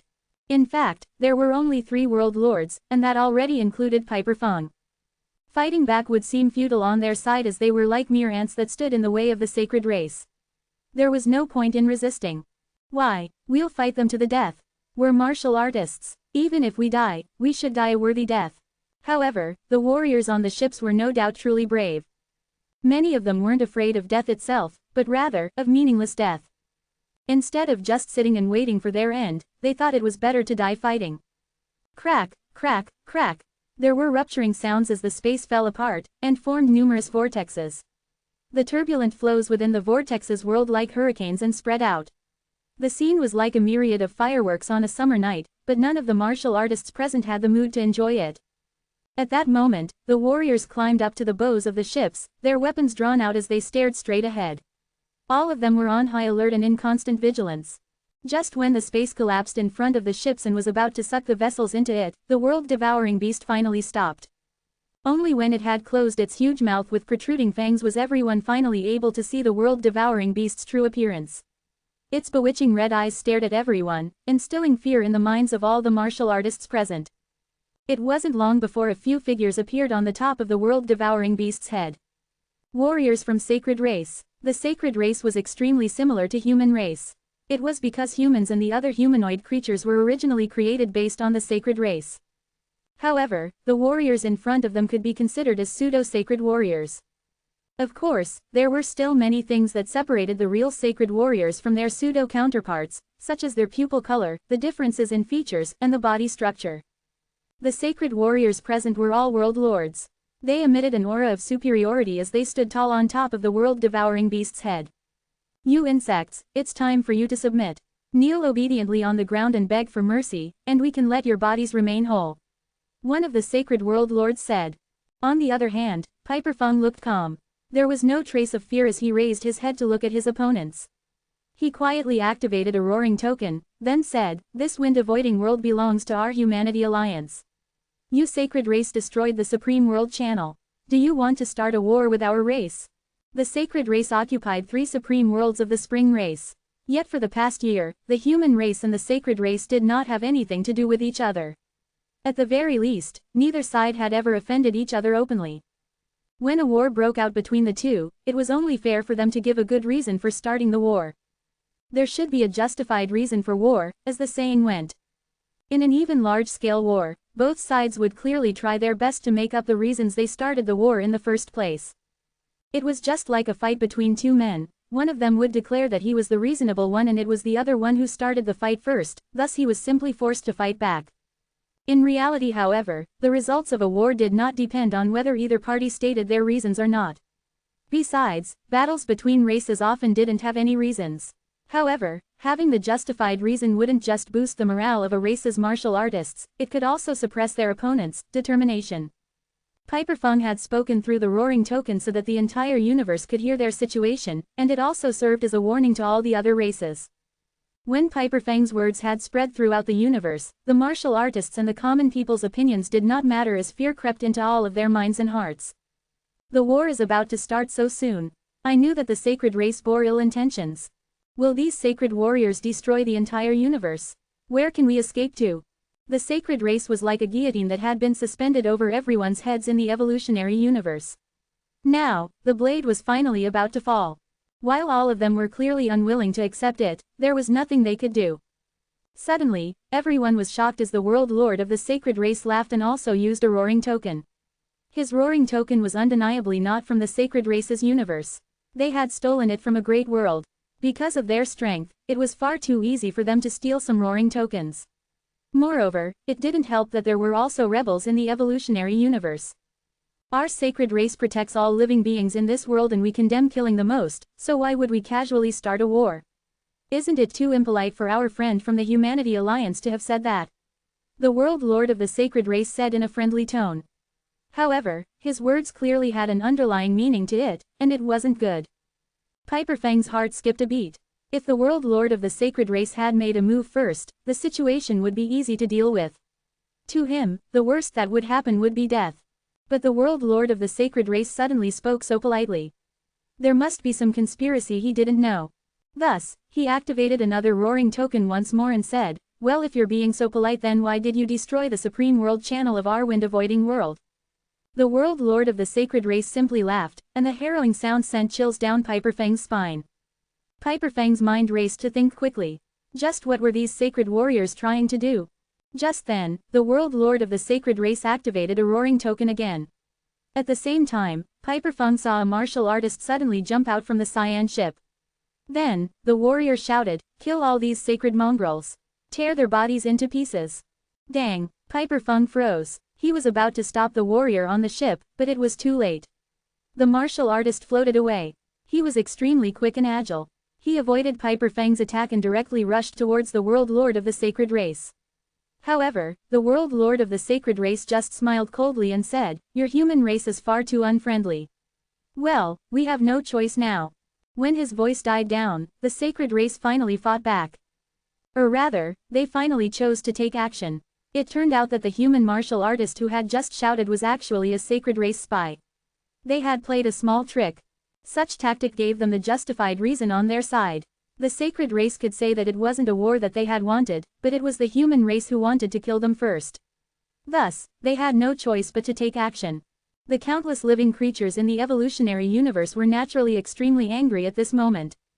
Who was that person? Why would he attack the sacred race in this situation? Even though he knew that he had no chance against his opponents, he still chose to come forward. What a scourge. We're done. The sacred race is really going to make a move. More and more living creatures continued to curse that one warrior and even his ancestors. Everything now looked like that it was just that warrior who had started it. However, there were some intelligent people who clearly saw through the ruse. Alas, the sacred race has planned to make a move today. That person was most likely a traitor. It's too easy to find an excuse. I wonder how ready the celestial position and other forces are. In reality, many wars in history had employed such a strategy. The direct cause of some wars was only a small event. Some wars were actually inevitable. The small event was merely an excuse that was arranged deliberately. The truth was, the martial artist that jumped out of the Cyan ship was not a spy arranged by the sacred race. Just half a month ago, there was a life vitality crystal with a puppet bug in it in the batch of life vitality crystals that had been delivered to the wind-avoiding world, and the act was done by the sacred race. Soon enough, that martial artist devoured the life vitality crystal as he cultivated. At the same time, the puppet bug quietly entered his body. After that, the sacred race had been using the puppet bug to control that human martial artist, which then triggered the war. Swoosh! The world-devouring beast that had stopped started to move again, and it charged towards the ships. A sigh escaped from Piper Fang's lips. He already knew that the situation was hopeless, and he could only do his best to resist. I will fight to my last breath to resist the evil spirit. Life vitality violently surged through his body, then he fearlessly charged towards the world-devouring beast. Fight to resist the evil spirit. Fight to resist the evil spirit. Meanwhile, the other martial artists fought fiercely as well. While they knew that they were just cannon fodder of the war, they did not hesitate to charge forward. The various races of the evolutionary universe all used different calendars, among which the celestial positions calendar was the most accurate because the Grand Era calendar, which they had used, was to record the time from the beginning of a Grand Era. According to their calendar, it had been 3,370,990 years since the birth of the current Grand Era. Now, the war of the sacred race's invasion of the evolutionary universe had finally begun. Chapter 1558. The Falling Archaeopteryx. Peculiar, mysterious birds hovered tirelessly in the air above. When these birds unfolded their wings, the wingspan was at least millions of miles. Every time one of the birds fluttered its wings hard enough, a destructive windstorm was generated. Occasionally, the strange birds wailed like ghosts or howled like wolves. These strange birds were called Archaeopteryx. The fledgling birds flew in the sky without ever stopping, not even to rest. Landing on the ground after hovering the skies for millions of years only meant one thing: death. Thus, they only landed once in their lifetime. The Archaeopteryx was so enormous that plenty of different creatures were in fact born on its very back. So much so in fact, that a great world formed itself here. The great world would vanish as the bird landed. Below these unimaginably colossal birds, an even vaster mountain existed. Despite how grandiose this bird was, in comparison to the mountain, the Archaeopteryx actually appeared extremely insignificant in size. At the mountain's peak, a young woman sat on a rock, pensively looking up at the sky. It looked like she was observing something above. She stood up suddenly. "It's landing," she said, as she watched a bird falling down to the ground below it. "Uncle Lean once told me that the Archaeopteryx never landed. If ever they were to fall to the ground, it would mean they were about to die." The bird's figure grew bigger and bigger as it got closer and closer. The woman kept her eyes fixed on the weird bird who appeared to slip in the air. A single Archaeopteryx could fly for millions of years in the air. Falling down did not only signify the bird's death, but the death of an entire hovering world. From the moment she'd reached the mountain top, she had had a clear view of these birds, tirelessly hovering in the air above. Lin Chi had told her that these birds were of an enormous size, something completely beyond her imagination. Seeing them from afar though, they were rather hard to distinguish from a large eagle. However, as the bird before her continued to approach the ground, she realized how right Lin had truly been. This bird was absolutely monstrous. It was literally as big as an entire world. The woman couldn't completely see the bird's true size. As the bird continued its descent, its gray figure became bigger and bigger. It slowly blocked the woman's sight completely, like an eclipse, or as if a mountain had fallen right before her eyes. What she watched now was simply a giant gray mass. Instead of a bird, an entire world had crept down upon the woman. From where she was standing, the woman could already spot several creatures upon the Archaeopteryx's back. Due to its expansive body, the process of reaching the ground was extremely long. That said though, this woman displayed no panic. If she was frightened, she was hiding it well. On her face though, she wore an expression of concentration as she glared out at the creatures living on the Archaeopteryx. On that bird's back lives an entire world. Someone is standing there, worried about their next meal. A warrior has perhaps recently overthrown a dynasty and made himself king. A young lady has maybe fallen in love for the first time and is looking forward to the coming days. Unfortunately though, what they all don't know is that the things they have struggled for their entire lives will crumble to dust in the coming hours, everything they stand for will be gone, even their beliefs, the young woman mumbled to herself. Try not to make too much of it.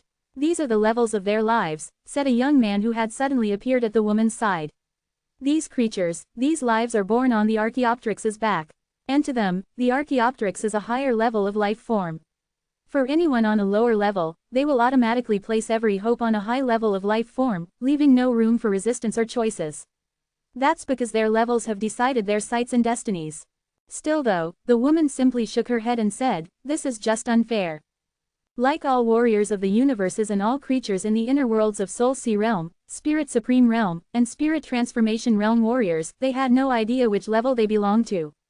At the moment of their births, their destinies were already planned and in most cases, were doomed. And as their masters fell, they too, would fall. Only naturally, this was a story of life's grief. The young man smiled faintly and stated simply, "But you forgot about the different time scales. An ant's life is short. The average ant's life is half a month long. And yet, half a month is whole for an ant. Still though, this is unfair." The young lady turned to face the young man now, insisting upon her opinion. "You know, all warriors in universes have the capacity of surpassing their limits through their efforts. They can always improve their life levels and become ordinary creatures after comprehending the godly way," explained the young man. "The bridge, it's too narrow," said the woman, distantly. Truly how many creatures in a single universe could cross that limit in heavens and enter the divine land? Only a few among the trillions of creatures could, she thought to herself. Ultimately, the young man felt lost for words and didn't say anything further. Instead, he revealed an understanding smile, somewhat admitting to the woman's point of view. The world is unfair. As much as there are extraordinary creatures, there are also the weak, the insignificant and the miserable. How many people can leave the divine land in order to explore the chaos?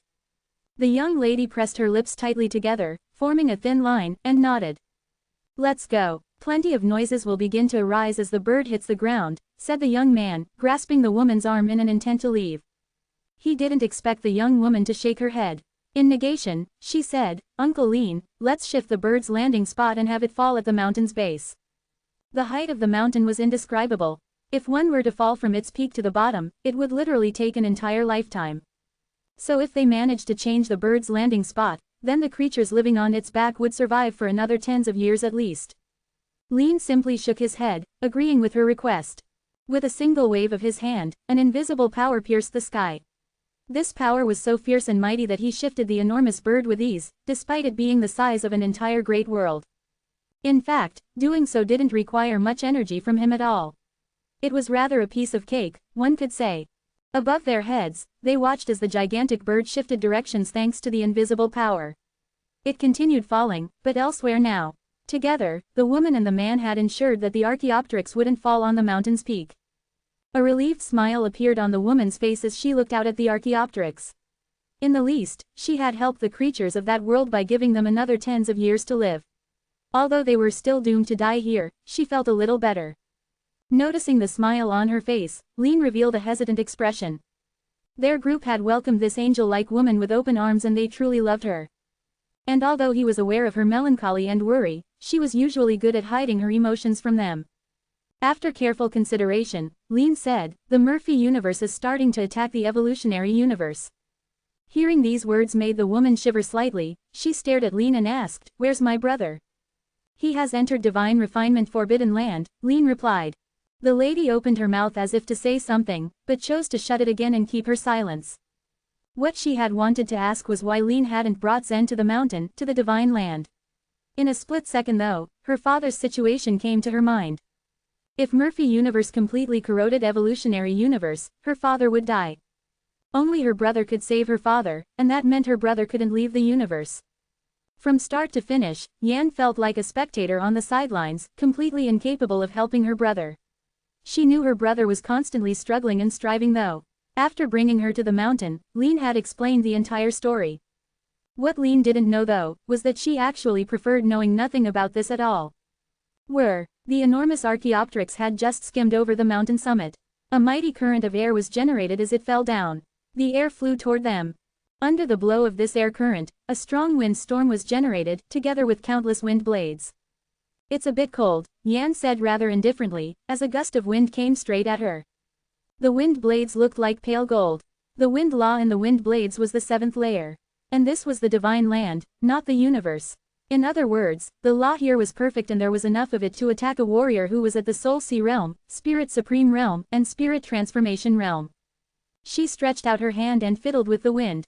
Purple lights twinkled and the wind blades stopped at her fingertips. From there, she transformed them into a slight breeze. The wind law contained within it continued to collapse slowly, becoming life vitality and dissipating from there. Lin pulled out an emerald cloak and draped it over her shoulders. Yan walked briskly toward the other side of the summit. Although her demeanor came off frigid and the melancholy in her eyes had dissipated, a vigorous and resolute look appeared on her face. She had made great progress in terms of her capabilities in such a strange environment over the years. So had her disposition. Chapter 1559, A Debate. Preternatural flames raged from the cave entrance as if an evil dragon lurked in its depths and constantly fired its burning breath. The collapsing mountain race, the Skyland race, and the Harmony race gathered at the entrance and waited. It was extremely hot, so much so that if a basin of water was placed here, it would completely evaporate in mere seconds. Fortunately, this extreme temperature wasn't much of a threat to the warriors present, though it still made them feel quite restless. All of them still thought of the door. "I finally managed to bring Zen to this place, but how could I have known that it would end up like this?" Chapman lamented. Caden's face was also filled with gloom as he stared at the cave entrance. This entire debacle was unacceptable and the strangeness of it all made him feel as if he had been hoodwinked by someone. It was understandable that he was feeling extremely furious by this sudden turn of events. Tilton of the Harmony race, on the other hand, remained calm. In fact, all the warriors of the Harmony race spent this time sitting cross-legged on the scorching rocks and silently cultivating their minds. There was no use waiting around and wasting idle time for them.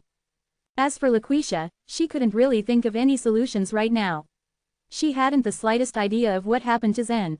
"You can't really be refined by Holy Drew. I'm counting on you to take me to the soul-suppressing cliff like you promised," she thought to herself. "Laquisha, it's so hot in here," Elena complained. She had the lowest cultivation level amongst all warriors present, so her ability to resist the extremely high temperature wasn't as strong. Laquisha shot Kenan a look and he hurriedly took out a blue, thin, jade hairpin. It looked deceptively ordinary but was actually a treasure even in the divine land. She took the hairpin and put it on Elena, who then felt a chill that eased the heat somewhat. Some of the warriors present easily recognized this hairpin. They couldn't help but feel jealous of the Han clan at that moment, since it was a large family with plentiful wealth and a collection of all kinds of treasures. "No," Caden roared as he stood. Life vitality surged in his body and disturbed the airflow around them. The heat wave swirled around him and made him look extremely formidable. "We cannot keep waiting here. Let me have a look in the cave." None of the three races had the ability to enter this cave, but Caden had mastered a secret technique that would allow him to catch a glimpse of whatever was happening inside. This technique was called Eye of Void. Caden stretched out his hands and a dense stream of life vitality burst forth and formed into a small vortex. This vortex looked like a black hole that constantly sucked out life vitality from its surroundings. Soon enough, a blazing white space law appeared in the vortex. This technique of creating an eye to see what was happening in other places was nothing difficult for other warriors. Even the Eastern region's Cloud sect could make picture slabs by fusing life vitality with arrays. However, the preternatural flames were so fierce that an ordinary method such as that would never work. Fortunately, this Eye of Void could barely break in. A bizarre eye appeared in Caden's hand after a while. This eye floated unsteadily in the air and was very faint.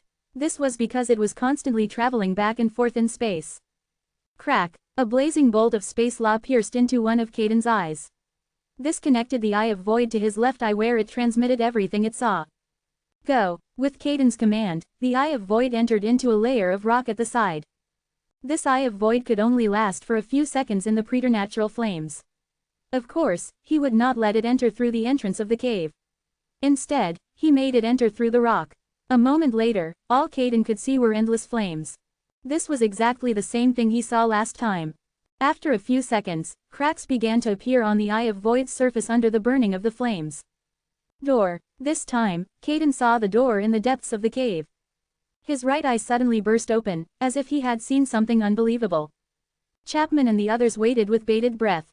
Caden, what did you see? Chapman asked. The door, it is open. Caden declared. What's inside the door? Tilton, who was usually calm and collected, suddenly jumped up and asked. All 6 great races knew of the door's existence and all of them hoped that they'd be able to leave the divine refinement forbidden land through it. News of it being opened was a huge cause of concern. Flames, Caden murmured. Everyone frowned. Wasn't this nonsense? The preternatural flames constantly spewed out from the cave. It was only natural that there were preternatural flames inside the cave. What was there to be surprised about? That's not ordinary flames. From the corner of Caden's left eye, he saw specks of black flames, which flocked out like demons. The preternatural flames around them were fierce, but these black flames were a different matter altogether. Facing these black flames, it was like a subject that submitted to the king. All the ordinary flames seemed to suddenly gain intelligence as they avoided the black flames along with the door from which they gushed forth. Can you see what's inside the door? Chapman asked. Caden shook his head in response. Even if he tried his best to make out whatever was inside the black flames, it seemed as if they devoured all light around the door so that it was impossible to see anything clearly. However, his body stiffened and a strange expression appeared on his face. What is it this time? What did you see? Another person asked. Two people, Caden replied. Is it Zen and the one-eyed man? Caden shook his head. What he saw instead was Roche and Holy J. Holy J slowly walked over the preternatural flames and reached out for the Eye of Void. Soon enough, Caden's left eye could no longer see anything. The lightning bolt, which connected Caden's eye to the Eye of Void, suddenly shattered and severed the connection. If it's not them, who did you see? Chapman asked. Why did it last so much shorter than last time? They were able to see inside the cave for about half a minute last time. Since Caden was more prepared then it should have lasted a bit longer this time around. I don't know who they were. 2 strangers. One of them crushed my Eye of Void, Caden murmured in anger. Their journey had been quite smooth after entering the interior world, however, none of them ever expected they'd experience so many strange things after. Just where did these strange fellows come from? Why weren't they afraid of the preternatural flames? Within the cave, Holy J held a small eyeball in his hand. They think that this door will allow them to leave the divine refinement forbidden land. What they don't know is that this door is merely a furnace prepared for Zen. They could all lead carefree lives here. Why do they want to leave? Roche also looked at the eye. These people, did you create them? Holy J nodded. Most of them. They've been quite troublesome, causing chaos right ever since I created them. Roche smiled. You are wrong to set such limitations. How so? Holy J asked. Although I have never been to the divine land, I do know of a creature's heart. Wherever a creature resides, they would always evolve and pursue higher levels of cultivation. Even you aren't an exception to that, right? Roche said. A strange look appeared in Holy J's eyes, not really knowing how to refute his words. This is the meaning of life, Roche told him as he stared at the eyeball. This doesn't have much meaning, Holy J said, shooting an indifferent glance at Roche. He himself was wise and didn't need to be taught this simple lesson. Roche did not really mind. When a beggar is on the verge of starving to death, a single bun might be even more meaningful compared to a true god earning the title of holy being. Roche didn't care about Holy J's stare at all as a confident and calm smile appeared on his face. His words caused Holy J to stiffen and become somewhat speechless. Once he entered the Holy Realm and built the land, he knew everything about this vast world. However, he found himself unable to refute Roche's words. He had not thought of such things for quite some time now. Chapter 1560, Hope. As a newly conferred holy being, Holy J was considered a maverick in the divine land. As a holy being in the divine land, he still showed some level of prejudice against the secondary creatures. A vast majority of martial artists did not bother much about the living beings in their inner worlds. This was because the meaning of the existence of the countless beings in an inner world was merely to keep the inner world running smoothly, and make the life vitality to flow even more widely in the cinnabar field. Some true gods would rely on the faith energy from their followers within their inner worlds. Others did not require the faith energy, especially those who had already reached the holy realm. They wouldn't care whether people believed in them or not, nor would they voluntarily announce their existence to the people within their inner worlds. There were too many secondary creatures to bother about. Every universe had countless great worlds, and every great world had countless creatures. In addition, the inner world of a true God was quite extensive. The divine land was so big, that there were all sorts of true spirits and creatures. Apart from them, there were also numerous mountains and the 4 great divine trees. The numbers of secondary creatures inside the bodies of martial artists were countless. These lives were inconsequential, especially to martial artists who were true gods. The existences of these lives were meaningless to them.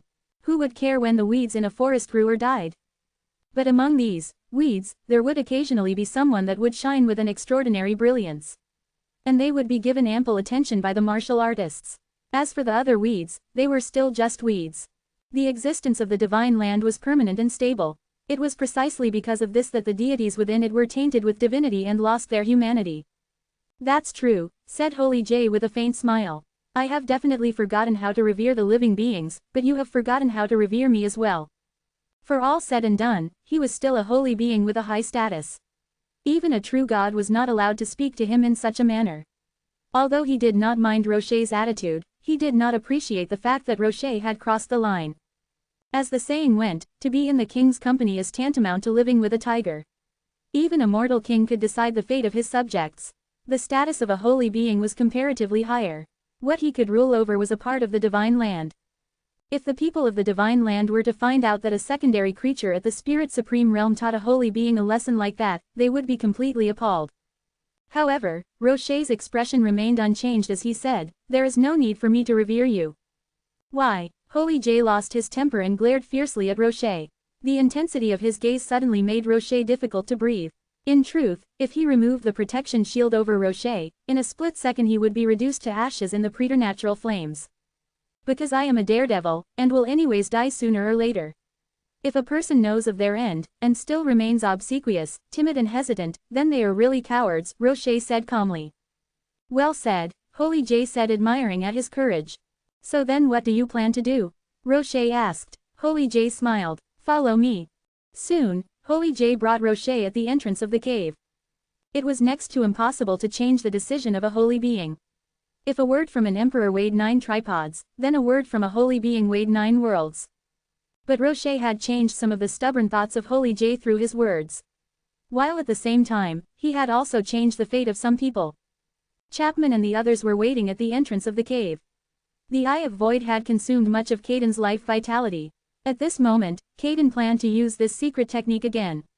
He was so close to the door and he wouldn't give up so easily. At this moment, they saw 2 people walk out of the cave surrounded by preternatural flames. Since the Divine Refinement Forbidden Land was built, Holy J had never shown his presence to his people. There was no starry sky in the Divine Refinement Forbidden Land, and it was actually an extremely large cave.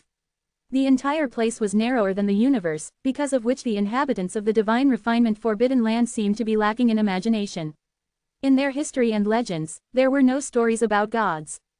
Even so, when Chapman and the others noticed Holy J, they instinctively felt a sense of reverence. What happened to you? What's there? Laquisha asked curiously. The entrance of the cave was clearly empty, but the warriors from the Collapsing Mountain race, the Skyland race and the Harmony race were all staring in a daze, obviously sensing something different. However, just as she spoke up, a thought flashed through Holy J's mind. Laquisha, Kenan, and all the martial artists present from the Divine Land, as well as all the martial artists from universes, had all fallen into a state of confinement. They were trapped in darkness, unable to see, hear, touch or sense the passage of time. The only thing they could do was look into their own inner worlds. Certain situations were sensitive, and Holy J didn't want others to know that he had an active connection with Zen. Although this could easily be figured if one used their brain, he didn't want these Divine Land warriors spread the news in the Divine Land. Caden, Chapman and Tilton stepped forward with a look of reverence on their faces. They could not understand why they felt that they were in the presence of a venerated person. But it was their instincts that drove them to do so. Their instincts even told them that they should kneel down before this person and surrender their body and heart. The 3 of them felt odd about such instinctive reaction, but Caden tried his best to suppress this strange feeling as he asked, "You are I am the holder of this cave, Holy J replied casually. The expressions on the faces of all the elders from the three great races changed drastically. They were in a turmoil of mixed emotions. Chapman and Caden also understood about their instinctive reaction upon seeing this person. This person was the builder of this world, the creator of their lives, and also the father of all beings. The living beings of this world were not much interested in other holy beings, but for the creator of this world, they would absolutely submit to him. Everything in this world was bestowed by this person, from life to cultivation, from knowledge to rules. The six great races got to know from the divine land warriors about the existence of such a holy being in the divine refinement forbidden land, but it was not until today that they finally got to see him.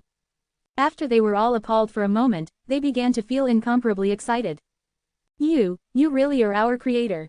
Caden was the first to speak. Holy J slightly nodded. Greetings, my lord. Caden couldn't help but bow down. At the same time, all the people from the three great races knelt down. This kind of instinctive piety came straight from their hearts and instincts. Holy J casually waved his hand and an invisible force exerted on each person's knees. The strength was so precise that everyone appeared to be lifted off the ground at the same time. Enough, Holy J said calmly. I know that you have tried many times to find a way to cross the heavens. I want to tell you that there is no such way in the divine refinement forbidden land, so you cannot leave the divine refinement forbidden land. If you still dare to do so, you can imagine the consequences. Even if Holy J had not taken the initiative to speak about this, Caden and the others would have definitely raised this question. Now that Holy J had cleared this point, the faces of Caden and the rest froze in anticipation. They had already collected this information from the martial artists of other races and divine land. Hence it was no longer a secret. But they still didn't give up and followed the last glimmer of hope. But if they were to hear it from the mouth of their master, it would be equivalent to sentencing them to death. Their pursuit in life was meaningless. Forcefully leaving the divine refinement forbidden land would mean that they would turn into life vitality and disappear. It was because they were secondary creatures and the fate that awaited them was cruelly simple. Is there no other way? Caden asked hopefully. Holy J patted Rocher's shoulder and said, you should thank this young man for persuading me. Therefore, I will give you all a chance to comprehend the godly way. Until now, everyone had fallen into despair. After all, Holy J had personally confirmed that there was no way from them to leave the divine refinement forbidden land. Who would have thought that what Holy J said next would pull them out from the abyss of despair into the heaven of hope? All the aboriginals looked at Rocher gratefully. Rocher seemed to have become a savior in their eyes. They could form no words to express their gratitude.